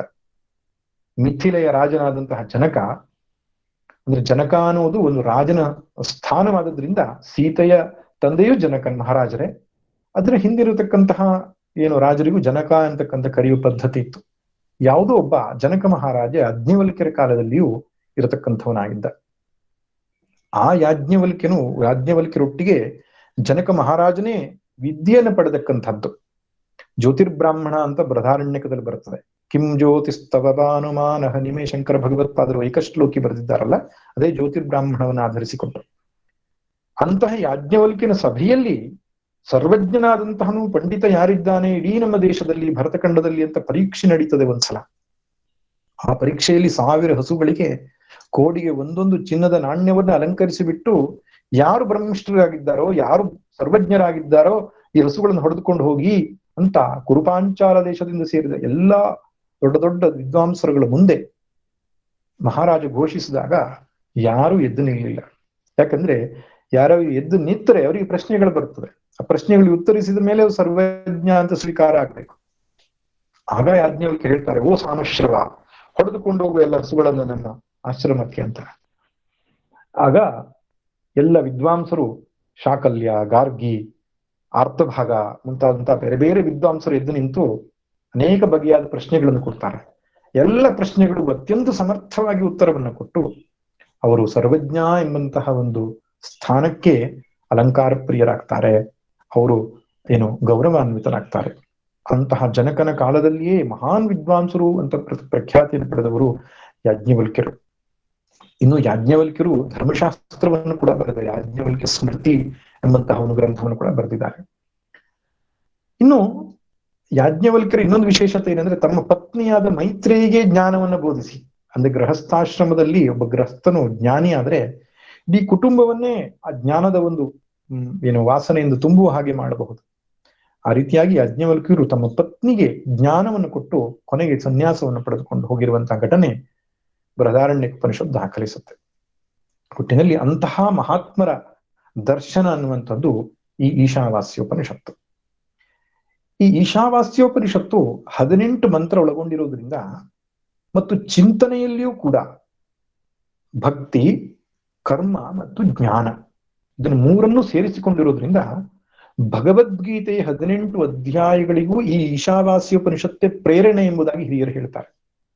ಯಾಕಂದ್ರೆ ಭಗವದ್ಗೀತೆ 18 ಅಧ್ಯಾಯಗಳಲ್ಲಿ 6 ಅಧ್ಯಾಯಗಳನ್ನು ಷಟ್ಕ ಎಂಬುದಾಗಿ ವಿಭಾಗಿಸಿ ಪ್ರಥಮ ಷಟ್ಕ ಕರ್ಮಯೋಗ, ದ್ವಿತೀಯ ಷಟ್ಕ ಭಕ್ತಿಯೋಗ, ಚರಮ ಷಟ್ಕ ಜ್ಞಾನಯೋಗ ಎಂಬುದಾಗಿ ಮಾಡಿದ್ದಾರೆ. ಹಾಗೆ ಈಶಾವಾಸ್ಯೋಪನಿಷತ್ತಲ್ಲಿಯೂ ಪ್ರಥಮ 2 ಮಂತ್ರಗಳಲ್ಲಿ ಕರ್ಮಯೋಗದ ಕುರಿತಾಗಿ ಅದ್ಭುತವಾದಂತಹ ವಿವರಣೆಯನ್ನು ಕೊಡುತ್ತೆ. ಇಡೀ ಭಗವದ್ಗೀತೆಯ ಯೋಗದ ಸಾರ ರೂಪವಾಗಿರತಕ್ಕಂಥದ್ದು ಈಶಾವಾಸ್ಯೋಪನಿಷತ್ತಿನ ಆರಂಭದ 2 ಮಂತ್ರಗಳು. ತದನಂತರದ 6 ಮಂತ್ರಗಳಲ್ಲಿ ಜ್ಞಾನ ಯೋಗದ ಕುರಿತಾಗಿ ಉಪನಿಷತ್ತು ತಿಳಿಸುತ್ತೆ. ಕೊನೆಯದಾಗಿ ಉಪಾಸನಾ ಯೋಗ ಅಥವಾ ಭಕ್ತಿ ಯೋಗದಲ್ಲಿ ಪರ್ಯವಸಾನ ಆಗತ್ತೆ. ಕರ್ಮಯೋಗ, ಜ್ಞಾನಯೋಗ, ಭಕ್ತಿ ಯೋಗ ಈ ರೀತಿಯಾಗಿ ಉಪನಿಷತ್ತು ಇರೋದ್ರಿಂದ ಭಗವದ್ಗೀತೆಗೂ ಕೂಡ ಈಶಾವಾಸ್ಯೋಪನಿಷತ್ತೇ ಪ್ರೇರಣೆ ಎಂಬುದಾಗಿ ಹಿರಿಯರು ಹೇಳ್ತಾರೆ. ಇನ್ನು ಪ್ರತಿಯೊಂದು ಉಪನಿಷತ್ತನ್ನು ನಾವು ಪಠಿಸುವಾಗ ಒಂದು ಶಾಂತಿ ಮಂತ್ರ ಅಂತ ಹೇಳ್ತೇವೆ. ಒಂದೊಂದು ವೇದಕ್ಕೆ ಒಂದೊಂದು ಶಾಂತಿ ಮಂತ್ರ ಇರ್ತದೆ. ಋಗ್ವೇದಕ್ಕೆ ವಾಂಗ್ಮೇ ಆಪ್ಯಾಯಂತು ಮಮಾಂಗಾನಿ ಎನ್ನುವ ಶಾಂತಿ ಮಂತ್ರ. ಯಜುರ್ವೇದದಲ್ಲಿ ಕೃಷ್ಣ ಯಜುರ್ವೇದಕ್ಕೆ ಸಹನಾವವತು ಶನ್ನೋ ಮಿತ್ರಶ್ಯಂ ವರುಣಃ ಇದು ಶಾಂತಿ ಮಂತ್ರ. ಶುಕ್ಲ ಯಜುರ್ವೇದಕ್ಕೆ ಪೂರ್ಣಮದಃ ಪೂರ್ಣಮಿದಂ ಪೂರ್ಣಾತ್ ಪೂರ್ಣಮುದಚ್ಯತೆ ಇದು ಶುಕ್ಲ ಯಜುರ್ವೇದ ಉಪನಿಷತ್ತುಗಳಿರುವ ಶಾಂತಿ ಮಂತ್ರ. ಇನ್ನು ಸಾಮವೇದಕ್ಕೆ ವಾಂಗ್ಮೇ ಮನಸಿ ಪ್ರತಿಷ್ಠಿತ ಎಂಬುದು ಶಾಂತಿ ಮಂತ್ರ. ಅಥರ್ವಣ ವೇದಕ್ಕೆ ಭದ್ರಂ ಕರ್ಣೇಭಿಃ ಶೃಣುಯಾಮ ದೇವಾಃ ಎಂಬುದು ಶಾಂತಿ ಮಂತ್ರ. ಅಂದ್ರೆ ಉಪನಿಷತ್ತಿನ ಅಧ್ಯಯನಕ್ಕಿಂತ ಮುಂಚೆ ಮತ್ತು ಉಪನಿಷತ್ತಿನ ಅಧ್ಯಯನದ ಕೊನೆಯಲ್ಲಿ ಪೂರ್ವ ಶಾಂತಿ, ಉತ್ತರ ಶಾಂತಿ ಅಂತ ಕರೀತಾರೆ. ಈ ಶಾಂತಿ ಮಂತ್ರವನ್ನು ಪಠಿಸ್ತಕ್ಕಂಥ ಒಂದು ಪರಿಪಾಠ ಇದೆ. ಶುಕ್ಲ ಯಜುರ್ವೇದದ ಈ ಈಶಾವಾಸ್ಯೋಪನಿಷತ್ತಿಗೆ ಶಾಂತಿ ಮಂತ್ರ ಯಾವುದಪ್ಪ ಅಂದ್ರೆ ಪೂರ್ಣಮದಃ ಪೂರ್ಣಮಿದಂ ಎಂಬುದಾಗಿದೆ. ಇದು ಬೃಹದಾರಣ್ಯಕ ಉಪನಿಷತ್ತಿಯಲ್ಲಿಯೇ ಬರತಕ್ಕಂತಹ ಒಂದು ಮಂತ್ರ. ತುಂಬಾ ಅದ್ಭುತವಾದಂತಹ ಒಂದು ಮಂತ್ರ. ಪೂರ್ಣಮದಃ ಪೂರ್ಣಮಿದಂ ಪೂರ್ಣಾತ್ ಪೂರ್ಣಮುದಚ್ಯತೆ ಪೂರ್ಣಸ್ಯ ಪೂರ್ಣಂ ಆದಾಯ ಪೂರ್ಣಮೇವಾ ಅವಶಿಷ್ಯತೆ ಎಂಬುದಾಗಿ ಹೇಳುತ್ತೆ. ಪೂರ್ಣ ಅಂದ್ರೆ ಕಂಪ್ಲೀಟ್ ಅಂತ, ಅನಂತ ಅಂತ. ಯಾವ ವಸ್ತು ದೇಶ ಕಾಲ ವಸ್ತುವಿನಿಂದ ಅಪರಿಚ್ಛಿನ್ನವಾಗಿದೆಯೋ ಆ ವಸ್ತುವಿಗೆ ಪೂರ್ಣ ಅಂತ ಕರೀತಾರೆ. ಅಂತಹ ದೇಶಕಾಲ ವಸ್ತು ಅಪರಿಚ್ಛಿನ್ನವಾದ ಪೂರ್ಣ ವಸ್ತು ಯಾವುದು ಅಂದ್ರೆ ಪರಬ್ರಹ್ಮ ಅಂತ. ಪರಬ್ರಹ್ಮವೇ ಪೂರ್ಣ ವಸ್ತು. ಆದ್ದರಿಂದ ಪೂರ್ಣಮದಃ, ಅದಹ ಅಂದ್ರೆ ಆ ಒಂದು ವಸ್ತು ಪರಬ್ರಹ್ಮವು ಪೂರ್ಣವಾಗಿದೆ, ಯಾವ ಕೊರತೆಯೂ ಇಲ್ಲದೆ. ದೇಶದಲ್ಲಿ ಕೊರತೆ ಇಲ್ಲ, ಕಾಲದಲ್ಲಿ ಕೊರತೆ ಇಲ್ಲ, ವಸ್ತುವಿನಲ್ಲಿಯೂ ಕೊರತೆ ಇಲ್ಲ. ಅಂತಹ ಪರಿಪೂರ್ಣವಾದ ವಸ್ತು ಪರಬ್ರಹ್ಮ ವಸ್ತು. ಪೂರ್ಣಮಿದಂ, ಇದಂ ಅಂದ್ರೆ ಇದಮಸ್ತು ಸನ್ನಿಕೃಷ್ಟೇ, ನಮ್ಮ ಮುಂದೆ ಕಾಣತಕ್ಕಂಥ ವಸ್ತುವಿಗೆ ಇದಂ ಎಂಬ ಶಬ್ದ ಹೇಳ್ತಾರೆ. ಈ ಜೀವ ಮತ್ತು ಜಗತ್ತು ಎರಡಿದೆ ಏನಿದೆಯಲ್ಲ, ಇದು ಎಲ್ಲಿಂದ ಬಂದಿರೋದು? ಈಶ್ವರನಿಂದಲೇ ಬಂದಿರೋದು, ಪರಬ್ರಹ್ಮನಿಂದಲೇ ಬಂದಿರೋದು. ಆ ಪರಬ್ರಹ್ಮನಿಂದ ಬಂದಿರತಕ್ಕಂತಹ ಈ ಜೀವ ಮತ್ತು ಜಗತ್ತು ಇದು ಅಪರಿಪೂರ್ಣವೇ ಎಂಬಂತಹ ಯೋಚನೆ ಬರಬಹುದು. ಅಂಶಿಯಿಂದ ಅಂಶ ಬಂದಾಗ ಅಂಶಿಯಿಂದಕ್ಕಿಂತಲೂ ಸಣ್ಣ ಮಟ್ಟದಾಗಿರುತ್ತೆ, ಚಿಕ್ಕದಾಗಿರುತ್ತೆ. ಬೆಂಕಿಯ ರಾಶಿಯಿಂದ ಕಿಡಿ ಒಂದು ಮೇಲಕ್ಕೆ ಬಂದಾಗ ಆ ಕಿಡಿ ಬೆಂಕಿಯ ರಾಶಿಗಿಂತ ಚಿಕ್ಕದಾಗಿರುತ್ತದೆ. ಸಮುದ್ರದಲ್ಲಿ ಹುಟ್ಟಿದಂತಹ ಒಂದು ಅಲೆ ಸಮುದ್ರಕ್ಕಿಂತಲೂ ಚಿಕ್ಕದಾಗಿರ್ತದೆ. ಹೀಗಿರುವುದರಿಂದ ಈ ಜೀವ ಮತ್ತು ಜಗತ್ತು ಅಪೂರ್ಣವೇ ಎಂಬುದಾಗಿ ನಮ್ಮ ಭಾವನೆ ಉಂಟಾಗಬಹುದು ಎಂಬ ಕಲ್ಪನೆಯನ್ನು ದೂರ ಮಾಡುವುದಕ್ಕೆ ಉಪನಿಷತ್ ಹೇಳುತ್ತೆ. ಈ ಜೀವ ಮತ್ತು ಜಗತ್ತು ಅಂತ ನೀವೇನು ನೋಡ್ತಾ ಇದ್ದೀರೋ ಇದೂ ಪೂರ್ಣವೇ, ಅಂದ್ರೆ ಇದೂ ಪರಬ್ರಹ್ಮವೇ ಎಂಬುದಾಗಿ. ಅಂದ್ರೆ ಪರಬ್ರಹ್ಮವೇ ಜೀವ ಜಗತ್ ರೂಪದಿಂದ ತೋರ್ತಾ ಇದ್ದರೆ ಮಾತ್ರ ಹೀಗೆ ಹೇಳಲಿಕ್ಕೆ ಸಾಧ್ಯ ನಮಗೆ. ಎಂತಹ ಅದ್ಭುತವಾದ ಸತ್ಯವನ್ನು ಹೇಳ್ತಾ ಇದೆ ನೋಡಿ. ಪರಮಾತ್ಮನೂ ಪರಿಪೂರ್ಣನು, ಕಣ್ಣಿಗೆ ಕಾಣುವ ಅನುಭವಕ್ಕೆ ಸಿಲುಕುವ ಜೀವ ಜಗತ್ತು ಎರಡೂ ಕೂಡ ಪರಿಪೂರ್ಣವೇ. ಹೇಗೆ? ಪೂರ್ಣಾತ್ ಪೂರ್ಣ ಉದಚ್ಯತೆ. ಆ ಪೂರ್ಣದಿಂದಲೇ ಪೂರ್ಣ ಹುಟ್ಟಿದೆ ಎಂಬುದಾಗಿ ಹೇಳುತ್ತೆ. ಅದು ಹೇಗೆ ಸಾಧ್ಯ ಅಂದ್ರೆ, ಈ ಜೀವ ಜಗತ್ತು ಅನ್ನುವಂಥದ್ದು ಪರಬ್ರಹ್ಮಕ್ಕಿಂತ ಬೇರೆ ಎಲ್ಲ ಅಂತ ಹೇಳುವ ಶೈಲಿ ಅದು. ಪರಬ್ರಹ್ಮವೇ ಜೀವ ಜಗತ್ ರೂಪದಿಂದ ತೋರ್ತಾ ಇದೆ ಎಂಬುದಾಗಿ. ಹಗ್ಗದ ರೂಪದಲ್ಲಿ ಇರತಕ್ಕಂಥ ಹಗ್ಗವೇ ಹಾವಿನ ರೂಪದಲ್ಲಿ ತೋರಿದ ಹಾಗೆ ಪರಬ್ರಹ್ಮೇ ಜೀವ ಜಗತ್ತಾಗಿ ತೋರ್ತಾ ಇದೆ. ಇದೇ ಈಶಾವಾಸ್ಯೋಪನಿಷತ್ತಿನ ಆರಂಭದ ಮಂತ್ರವು ಹೇಳ್ತಕ್ಕಂಥ ಮಾತು. ಕಣ್ಣಿಗೆ ಕಾಣತಕ್ಕಂಥ ಜಗತ್ತು ಪರಬ್ರಹ್ಮವೇ ಎಂಬುದಾಗಿ. ಇದೇ ಸಕಲ ಉಪನಿಷತ್ತುಗಳ ಸಾರ. ನೆನಪಿರ್ಲಿ, ನಮ್ಮ ಅನುಭವಕ್ಕೆ ಸಿಲತಕ್ಕಂತಹ ಈ ಪ್ರಪಂಚ ಅನ್ನೋದು ಭಗವಂತನಿಗಿಂತ ಭಿನ್ನವಾದದ್ದಲ್ಲ. ಸಾಕ್ಷಾತ್ ಪರಬ್ರಹ್ಮವೇ ಜೀವ ಜಗತ್ತು, ಬೇರೆ ಅಲ್ಲ ಎಂಬುದೇ ಸಕಲ ವೇದಗಳ ಸಾರಭೂತವಾದಂತಹ ಸಂಗತಿ. ಸಕಲಂ ವಿಷ್ಣುಮಯಂ ಜಗತ್, ಪುರುಷ ಏವ ಇದಗಂ ಸರ್ವಂ, ನಾರಾಯಣ ಏವ ಇದಗಂ ಸರ್ವಂ. ಅನೇಕ ಮಂತ್ರಗಳಲ್ಲಿ ಬರುತ್ತೆ ರುದ್ರನೇ ಇದೆಲ್ಲವೂ, ದೇವಿಯೇ ಇದೆಲ್ಲವೂ. ಈ ರೀತಿಯಾಗಿ ಅದರ ಅರ್ಥ ಭಗವಂತನೇ ಇದೆಲ್ಲವೂ ಎಂಬುದೇ ನಿಜವಾದ ಸತ್ಯ. ಕೊನೆಗೊಂದು ಪ್ರಶ್ನೆ ಬರಬಹುದು, ಪೂರ್ಣವಾದಂತಹ ಪರಬ್ರಹ್ಮನಿಂದ ಪೂರ್ಣವಾದ ಜಗತ್ತು ಹುಟ್ಟಿದ್ರೆ ಆ ಪರಬ್ರಹ್ಮ ಏನಾದ್ರೂ ಅಪೂರ್ಣನಾಗ್ತಾನೋ? ಅಂದ್ರೆ ಭಗವಂತನಿಂದ ಜಗತ್ತು ಹುಟ್ಟಿದೆಯಲ್ಲ, ಹುಟ್ಟಿದ ತಕ್ಷಣ ಅಲ್ಲೊಂದು ಕೊರತೆ ಉಂಟಾಯ್ತೋ ಎಂಬ ಪ್ರಶ್ನೆ ಬಂದರೆ ಇಲ್ಲ. ಪೂರ್ಣಸ್ಯ ಪೂರ್ಣಮಾದಾಯ ಪೂರ್ಣಮೇವಾವಶಿಷ್ಯತೆ. ಆ ಪರಿಪೂರ್ಣವಾಗಿರತಕ್ಕಂತಹ ಪರಬ್ರಹ್ಮದಿಂದ ಪರಿಪೂರ್ಣವಾದ ಜಗತ್ತನ್ನ ತೆಗೆದ್ರೆ ಪರಿಪೂರ್ಣವೇ ಉಳಿದುಕೊಳ್ಳುತ್ತದೆ ಅಂತ ಎಂಬುದಾಗಿ ಅದ್ವೈತ ಸತ್ಯವನ್ನ ಈ ಮಂತ್ರ ಪ್ರತಿಪಾದನೆ ಮಾಡ್ತಾ ಇದೆ. ಇನ್ನು ಓಂ ಶಾಂತಿ ಶಾಂತಿ ಶಾಂತಿ 3 ಸಲ ಹೇಳಿ ಆಧ್ಯಾತ್ಮಿಕ, ಆಧಿಭೌತಿಕ ಮತ್ತು ಆಧಿದೈವಿಕ ತಾಪಗಳನ್ನ, ಅದಕ್ಕೆ ತಾಪತ್ರಯ ಎಂಬುದಾಗಿ ಕರೀತಾರೆ, ತಾಪತ್ರಯಗಳು ಉಪಶಮನವಾಗಲಿ, ಶಾಂತವಾಗಲಿ ಅಂತ 3 ಸಲ ಶಾಂತಿ ಶಾಂತಿ ಶಾಂತಿ ಅಂತ ನಾವು ಹೇಳ್ತೇವೆ. ನಾವು ಶೀಘ್ರವಾಗಿ ಮಂತ್ರದ ಕಡೆಗೆ ಹೋಗೋದಾದ್ರೆ, ಮೊದಲನೇ ಮಂತ್ರವೇ ಈಶಾವಾಸ್ಯಮಿದಂ ಸರ್ವಂ ಯತ್ಕಿಂಚ ಜಗತ್ಯಾಂ ಜಗತ್ ತೇನ ತ್ಯಕ್ತೇನ ಭುಂಜೀಥ ಮಾಗೃದ ಕಸ್ಯ ಸ್ವಿಧನಂ ಕುರ್ವನ್ನೇ ವೇಹ ಕರ್ಮಾಣಿ ಜಿಜೀವಿಷೇಚ್ಛತಗಂ ಸಮಾಹ ಏವಂ ತ್ವಯಿ ನಾಣ್ಯತೇತೋಸ್ತಿ ನ ಕರ್ಮ ಲಿಪ್ಯತೆ ನರೇ. ಇದು ಅದ್ಭುತವಾದಂತಹ ಮಂತ್ರ, ಅತ್ಯಂತ ಶ್ರೇಷ್ಠವಾದ ಸತ್ಯವನ್ನು ನಮಗೆ ಹೇಳ್ತಾ ಇದೆ. ಒಬ್ಬ ಗೃಹಸ್ಥನಾದವನು, ಒಬ್ಬ ಸಾಮಾನ್ಯ ವ್ಯಕ್ತಿಯಾದವನು ತನ್ನ ಜೀವನದಲ್ಲಿ ಯಾವ ದೃಷ್ಟಿಕೋನ ಇಟ್ಟುಕೊಂಡು ಬದುಕಬೇಕು, ಯಾವ ರೀತಿ ಬದುಕಿದರೆ ಬದುಕು ಸಾರ್ಥಕವಾಗ್ತದೆ, ಯಾವ ರೀತಿ ಬದುಕಬಾರದು ಎಂಬಂತಹ ಒಂದು ವಿಷಯವನ್ನ ಅತ್ಯಂತ ಸುಂದರವಾಗಿ ಹೇಳ್ತಕ್ಕಂತಹ ಮಂತ್ರ. ಅದಕ್ಕೆ ಈ ಈಶಾವಾಸ್ಯೋಪನಿಷತ್ ಹೆಸರು ಯಾಕೆ ಬಂತು ಅಂದ್ರೆ, ಈ ಮೊದಲನೇ ಮಂತ್ರದ ಆರಂಭ ಆಗೋದೇ ಈಶಾವಾಸ್ಯಮಿದಂ ಸರ್ವಂ ಅಂತ. ಈಶಾವಾಸ್ಯ ಅನ್ನೋ ಶಬ್ದದಿಂದಲೇ ಆರಂಭ ಆಗೋದ್ರಿಂದ ಈಶಾವಾಸ್ಯೋಪನಿಷತ್ತು ಅಂತ ಬಂತು. ಇನ್ನು ಕೆಲವು ಉಪನಿಷತ್ತುಗಳಿಗೆ ಮಂತ್ರದ ಆರಂಭದಿಂದ ಹೆಸರು ಕೊಟ್ಟಿದ್ದಾರೆ. ಕೇನೋಪನಿಷತ್ತು, ಕೇನೇಷಿತಂ ಪದತಿ ಪ್ರೇಷಿತಂ ಮನಃ ಅಂತ. ಕೆಲವು ಉಪನಿಷತ್ತುಗಳೇ ಆ ಮಂತ್ರದ ಶಾಖೆಯಿಂದಾಗಿ ಹೆಸರು ಕೊಟ್ಟಿದ್ದಾರೆ. ಉದಾಹರಣೆಗೆ ಕಾಠಕ ಶಾಖೆಯಿಂದ, ಮುಂಡಕ ಶಾಖೆಯಿಂದ ಮುಂಡಕೋಪನಿಷತ್ತು, ಮಾಂಡೂಕ್ಯ ಶಾಖೆಯಿಂದ ಮಾಂಡೂಕ್ಯ ಉಪನಿಷತ್ತು, ಈ ರೀತಿಯಾಗಿ ತೈತ್ರಿಯ ಶಾಖೆಯಿಂದ ತೈತ್ರಿಯ ಉಪನಿಷತ್ತು. ಇನ್ನು ಕೆಲವು ಉಪನಿಷತ್ತುಗಳಿಗೆ ಬೇರೆ ಬೇರೆ ಕಾರಣಗಳಿಂದ ಹೆಸರನ್ನು ಕೊಟ್ಟಿರ್ತಕ್ಕಂಥದ್ದು ಕಾಣುತ್ತೆ. ಷಟ್ ಪ್ರಶ್ನೋಪನಿಷತ್ತು, ಪ್ರಶ್ನೆಗಳು 6 ಪ್ರಶ್ನೆಗಳಿರೋದ್ರಿಂದ ಪ್ರಶ್ನೋಪನಿಷತ್ತು ಅಂತ ಬರುತ್ತೆ. ಈ ರೀತಿಯಾಗಿ ಇದ್ರೂ ಈಶಾವಾಸ್ಯೋಪನಿಷತ್ತು ಅಂದ್ರೆ ಈಶಾವಾಸ್ಯ ಅಂತಕ್ಕಂತಹ ಮಂತ್ರದಿಂದ ಅದು ಆರಂಭ ಆಗೋದ್ರಿಂದ ಈಶಾವಾಸ್ಯೋಪನಿಷತ್ತು ಅಂತ ನಾವು ಹೇಳ್ತೇವೆ. ಈ ಮಂತ್ರದ ಅರ್ಥವನ್ನ ನೋಡೋಣ. ಆರಂಭದಲ್ಲಿ ಮಂತ್ರ ಏನ್ ಹೇಳುತ್ತೆ? ಈಶಾವಾಸ್ಯಮಿದಂ ಸರ್ವಂ. ಇದಂ ಸರ್ವಂ, ಇದಂ ಅಂದ್ರೆ ನಮ್ಮ ಕಣ್ಣಿಗೆ ಕಾಣತಕ್ಕಂತಹ ಈ ಜಗತ್ತೆಲ್ಲವೂ ಈಶಾವಾಸ್ಯಂ, ಈಶ್ವರ ಬುದ್ಧಿಯಿಂದ ಮುಚ್ಚಬೇಕು ಅಂತ. ವಾಸ್ಯ ಅಂದ್ರೆ ಮುಚ್ಚೋದು, ಮುಚ್ಚಬೇಕು. ಅದಕ್ಕೆ ವಾಸುದೇವ ಅಂತಕ್ಕಂಥ ಶಬ್ದ ಬಂದಿದೆ. ವಾಸನಾತ್ ವಾಸುದೇವ ವಾಸಿತಂತೆ ಜಗತ್ರಯಂ ಸರ್ವಭೂತ ನಿವಾಸೋಸಿ ವಾಸುದೇವ ನಮೋಸ್ತುತೆ ಎಂಬುದಾಗಿ ವಾಸುದೇವ ಶಬ್ದದ ನಿಷ್ಪತ್ತಿಯನ್ನು ಹೇಳುವಂತ ಶ್ಲೋಕ.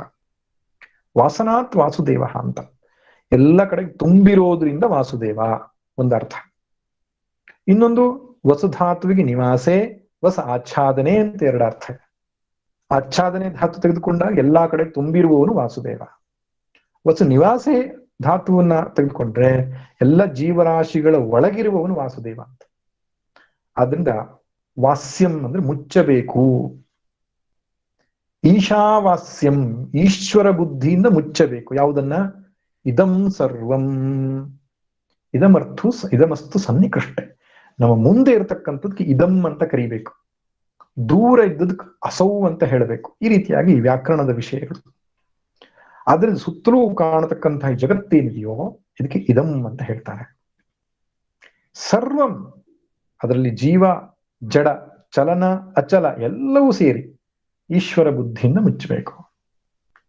ಯತ್ಕಿಂಚ ಜಗತ್ಯಾಂ ಜಗತ್, ಜಗತ್ಯಾಂ ಜಗತ್, ಜಗತ್ತಿನಲ್ಲಿ ಚಲಿಸುವಂತಹ, ಇರುವಂತಹ ಪ್ರತಿಯೊಂದಕ್ಕೂ ಕೂಡ ಈಶ್ವರ ಭಾವನೆಯಿಂದ ಮುಚ್ಚಬೇಕು. ಅಂದ್ರೆ ಎಲ್ಲವೂ ಅಂತ ಹೇಳಿದ್ರೆ ಸಾಕಾಗದು. ಅದಕ್ಕೆ ಜಗತ್ತಿನಲ್ಲಿರುವ ಪ್ರತಿಯೊಂದು ವಸ್ತು, ಜಗತ್ತು ಅನ್ನೋ ಶಬ್ದಕ್ಕೆ ಗುರುದೇವ ಸ್ವಾಮಿ ಚಿನ್ಮಯಾನಂದ ಹೇಳ್ತಾ ಇದ್ರು, ಜಾಯತಿ ಗಚ್ಚತಿ ತಿಷ್ಠತಿ ಇತಿ ಜಗತ್ತು ಅಂತ. ಜ ಅಂದ್ರೆ ಜಾಯತೆ, ಹುಟ್ಟತ್ತೆ. ಗ ಅಂದ್ರೆ ಗಚ್ಚತಿ, ಸ್ವಲ್ಪ ಕಾಲ ಬದುಕತ್ತೆ. ಗಚ್ಚತಿ ಅಂದ್ರೆ ಹೊರಟೋಗತ್ತೆ, ನಾಶವಾಗತ್ತೆ. ತ ಅಂದ್ರೆ ತಿಷ್ಠತಿ, ಸ್ವಲ್ಪ ಕಾಲ ಉಳಿಯತ್ತೆ ಅಂತ. ಹುಟ್ಟತ್ತೆ, ಉಳಿಯತ್ತೆ, ನಾಶವಾಗತ್ತೆ. ಆದ್ರಿಂದ ಜಗತ್ತು ಅಂತ ಅಂದ್ರೆ ಅತ್ಯಂತ ಚಂಚಲವಾದದ್ದು, ಚಲನಶೀಲವಾದದ್ದು ಅಂತ. ಈ ಜಗತ್ತಿನ ಪ್ರತಿಯೊಂದು ವಸ್ತುವನ್ನ ಈಶ್ವರ ಭಾವದಿಂದ ಮುಚ್ಚಬೇಕು. ತೇನ ತ್ಯಕ್ತೇನ ಭುಂಜೀತಾಹ. ಇನ್ನು ಈಶ್ವರ ಭಾವನೆಯಿಂದ ಜಗತ್ತೆಲ್ಲ ನೋಡಿದ ಮೇಲೆ ನಾವು ಅನುಭವಿಸೋದೇನಪ್ಪಾ, ನಾವು ಹೇಗೆ ಬದುಕಬೇಕು ಅಂದ್ರೆ ತೇನ ತ್ಯಕ್ತೇನ ಭುಂಜೀತಾಹ, ಅವನಿಗೆ ಅರ್ಪಿಸಿ ಅವನು ಕೊಟ್ಟ ಪ್ರಸಾದ ಎಂಬ ಬುದ್ಧಿಯಿಂದ ನಾವು ಬದುಕನ್ನು ನಡೆಸಬೇಕು, ಅನುಭವವನ್ನ ಪಡಿಬೇಕು. ಮಾಗೃಧ ಕಸ್ಯ ಸ್ವಿಧನಂ, ಯಾರ ಸಂಪತ್ತನ್ನು ಅಪಹರಿಸಬೇಡ, ಯಾರದ್ದನ್ನು ಪಡೆಯಬೇಡ. ಯಾಕಂದ್ರೆ ಇದೆಲ್ಲವೂ ಈಶ್ವರನದ್ದಾಗಿದೆ ಎಂಬುದಾಗಿ ಮೊದಲನೇ ಮಂತ್ರ ಹೇಳುತ್ತೆ. ಎರಡನೇ ಮಂತ್ರ ಹೇಳೋದು ಕುರ್ವನ್ನೇವೇಹ ಕರ್ಮಾಣಿ ಜಿಜೀವಿಷೇಚ್ಛತಂ ಸಮಾಹ. ಈ ರೀತಿಯಾಗಿ ಕರ್ಮವನ್ನ ಮಾಡುತ್ತಾ 100 ವರ್ಷಗಳು ಬದುಕಲಿಕ್ಕೆ ಬಯಸ್ಬೇಕು ಅಂತ ಹೇಳುತ್ತೆ. ನೋಡಿ, ಬದುಕನ್ನ ಬಯಸಬೇಕು, ಬದುಕನ್ನ ಸಾಕು ಅಂತ ಹೇಳುವುದು ವೇದದ ಸಂದೇಶ ಅಲ್ಲ. ಜಿಜೀವಿಷೇತ್, ಜೀವಿತುಂ ಇಚ್ಛೇತ್, ಬದುಕಬೇಕು ಅಂತ ಬದುಕನ್ನು ಬಯಸಬೇಕು. ಅದಕ್ಕೆ ಡಿ ವಿ ಜಿಯವರು ಬಹಳ ಹೇಳ್ತಾರೆ, ಜೀವನೋತ್ಸಾಹ ಕಳ್ಕೊಳ್ಬಾರ್ದು ಅಂತ. ಬಹಳ ಮುಖ್ಯವಾದ ಅಂಶ ಇದು. ಏನು ಬೇಕಾದ್ರೂ ಆಗ್ಲಿ ಜೀವನದಲ್ಲಿ ಬದುಕಬೇಕು.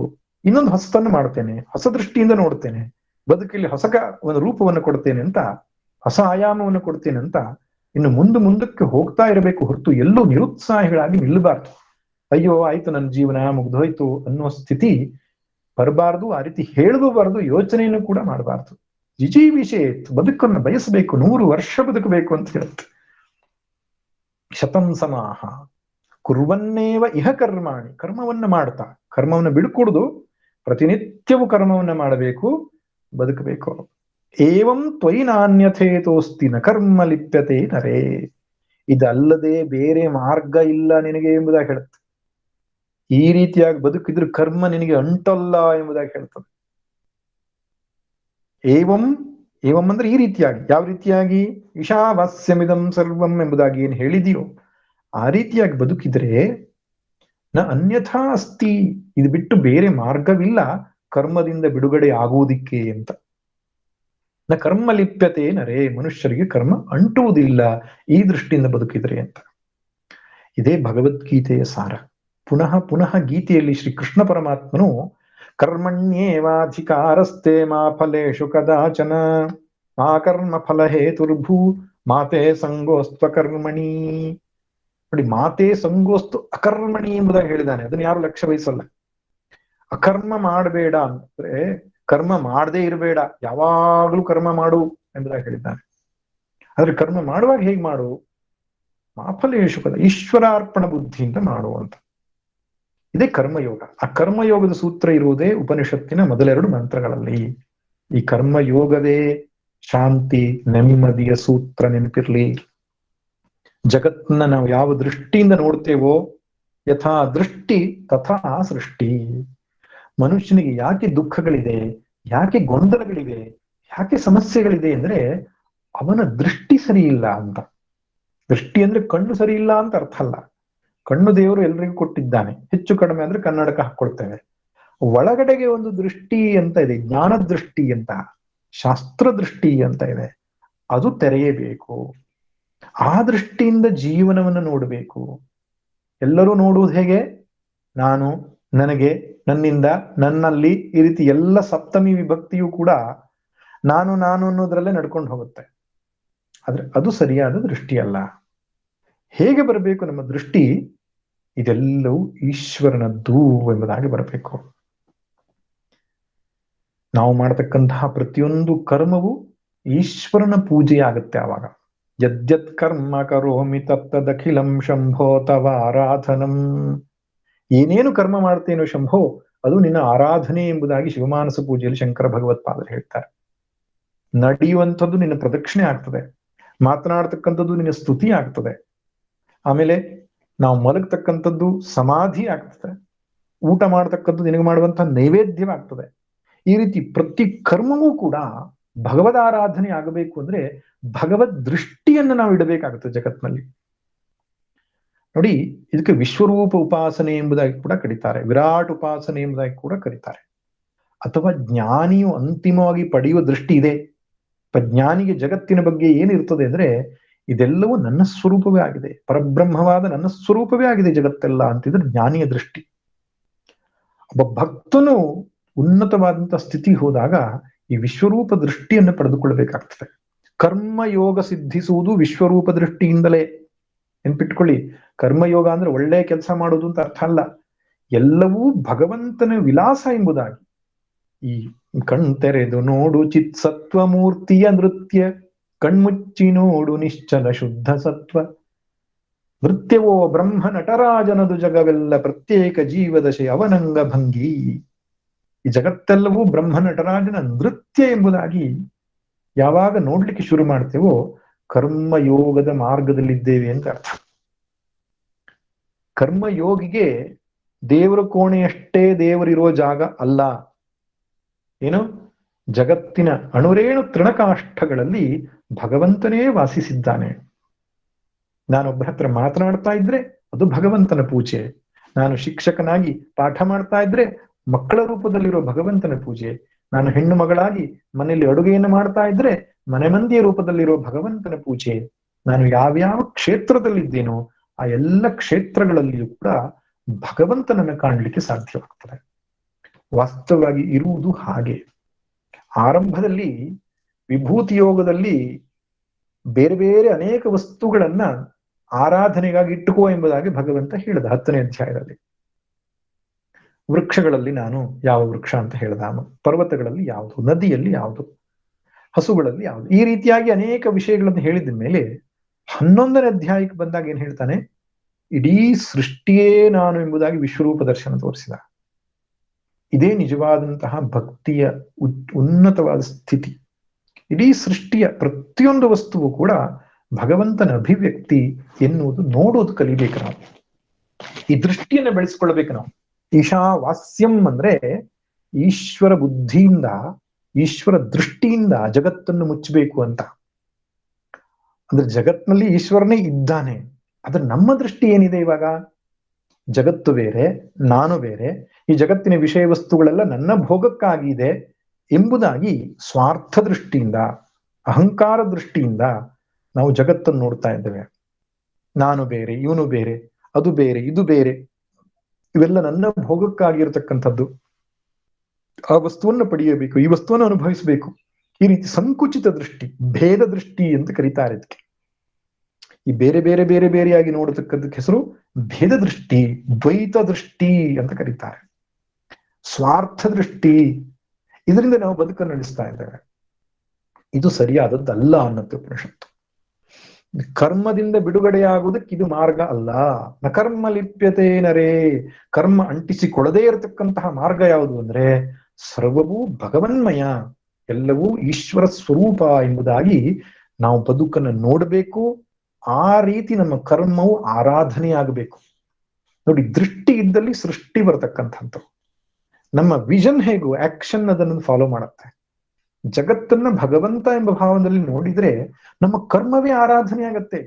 ನೋಡಿ, ವೈದಿಕ ಸನಾತನ ಧರ್ಮದ ಶ್ರೇಷ್ಠತೆಯೇ ಇದು. ದೇವರನ್ನ ಪೂಜೆ ಮಾಡೋದು ದೇವರ ಕೋಣೆಯಲ್ಲಿ ಅಷ್ಟೇ ಅಲ್ಲ, ಅದು ನಮ್ಮದು ಏನು ಮೂಲಭೂತವಾದ ಸಿದ್ಧಾಂತ. ಸ್ನಾನವೂ ಕೂಡ ಒಂದು ದೇವರ ಪೂಜೆ, ಭೋಜನವೂ ಕೂಡ ಒಂದು ದೇವರ ಪೂಜೆ, ನಿದ್ರೆಯೂ ಕೂಡ ಒಂದು ದೇವರ ಪೂಜೆ, ಪತಿ ಪತ್ನಿಯ ಮಿಲನವೂ ದೇವರ ಪೂಜೆ, ಶಿಕ್ಷಕ ಪಾಠ ಮಾಡುವುದು ಪೂಜೆ, ವಿದ್ಯಾರ್ಥಿ ಓದುವುದು ಪೂಜೆ. ಪ್ರತಿಯೊಂದು ಕೆಲಸವೂ ಯಜ್ಞ ಭಾವದಿಂದ ಮಾಡಬೇಕು ಅನ್ನೋದು ವೈದಿಕ ಸನಾತನ ದೃಷ್ಟಿ. ಶುಕ್ರವಾರದ ಪ್ರೇಯರ್ಸು, ಭಾನುವಾರದ ಪ್ರೇಯರ್ಸ್ ಅಷ್ಟೇ ಭಗವಂತನ ಪ್ರೇಯರ್ಸ್ ಅಲ್ಲ, ಲೈಫ್ ಇಡೀ ಬದುಕೆ ಯಜ್ಞ ಆಗಬೇಕು ಅಂತ, ಸಾವೇ ಅವಭೃತ ಸ್ನಾನ ಆಗಬೇಕು ಅಂತ. ವೇದದಲ್ಲಿ ಅಂತಹ ಮಂತ್ರಗಳು ಬರುತ್ತೆ. ಮಹಾನಾರಾಯಣ ಉಪನಿಷತ್ತಲ್ಲಿ ಜ್ಞಾನ ಯಜ್ಞ ತಸ್ಮಾತ್ ವಿದುಷೋ ಯಜ್ಞಸ್ಯ ಅಂತಕ್ಕಂಥ ಒಂದು ಮಂತ್ರದಲ್ಲಿ, ತಸ್ಯೈವ ವಿದುಷೋ ಯಜ್ಞಸ್ಯ ಎನ್ನುವ ಮಂತ್ರದಲ್ಲಿ ಇಡೀ ಬದುಕೇ ಒಂದು ಯಜ್ಞ ಎಂಬುದಾಗಿ ಅದರಲ್ಲಿ ವರ್ಣನೆ ಮಾಡಿದೆ. ಇದು ವೈದಿಕ ಸನಾತನದ ದೃಷ್ಟಿ, ನೆನಪಿರ್ಲಿ. ಯಾವುದೋ ದೇವರ ಪೂಜೆ ಅನ್ನೋದು ಒಂದು ದ್ರವ್ಯ ಯಜ್ಞ ಅಷ್ಟೇ ಇದೆ. ನಾಮಜಪವೂ ಕೂಡ ಒಂದು ಯಜ್ಞವಾದೀತು, ಭಗವಂತನ ಸಂಕೀರ್ತನೆ ಒಂದು ಯಜ್ಞವಾದೀತು. ಆದ್ರಿಂದ 22 ರೀತಿಯ ಯಜ್ಞಗಳನ್ನು 4ನೇ ಅಧ್ಯಾಯದಲ್ಲಿ ಹೇಳಿದ್ರೆ, ದ್ರವ್ಯ ಯಜ್ಞ, ಸ್ತಪೋ ಯಜ್ಞ ಎಂಬುದಾಗಿ. ಯಜ್ಞ ಅಂದ್ರೆ ಭಗವದ್ ಆರಾಧನೆ. ಆ ರೀತಿಯಾಗಿ ಬದುಕೇ ಭಗವದ್ ಆರಾಧನೆ ಆದರೆ ಆಮೇಲೆ ಫಲವನ್ನು ಭೋಗಿಸ್ಬೇಕು ಹೇಗೆ? ತೇನ ತ್ಯಕ್ತೇನ ಭುಂಜೀಥ. ಎಲ್ಲವೂ ಈಶ್ವರನ ಅನುಗ್ರಹ, ಈಶ್ವರನ ಪ್ರಸಾದ. ಸುಖವೋ ದುಃಖವೋ ಲಾಭವೋ ನಷ್ಟವೋ ಜಯವೋ ಅಪಜಯವೋ ತೇನ ತ್ಯಕ್ತೇನ ಭುಂಜೀಥ, ಈಶ್ವರನ ಕೊಟ್ಟ ಪ್ರಸಾದ ಎಂಬುದಾಗಿ ಅವನಿಗೆ ಅರ್ಪಿಸಿ ನಾವು ಅದನ್ನು ಭೋಗಿಸಬೇಕು ಎಂಬುದಾಗಿ ಹೇಳುತ್ತೆ. ಇದನ್ನೇ ಕರ್ಮಯೋಗ ಅಂತ ಕರೆಯೋದು.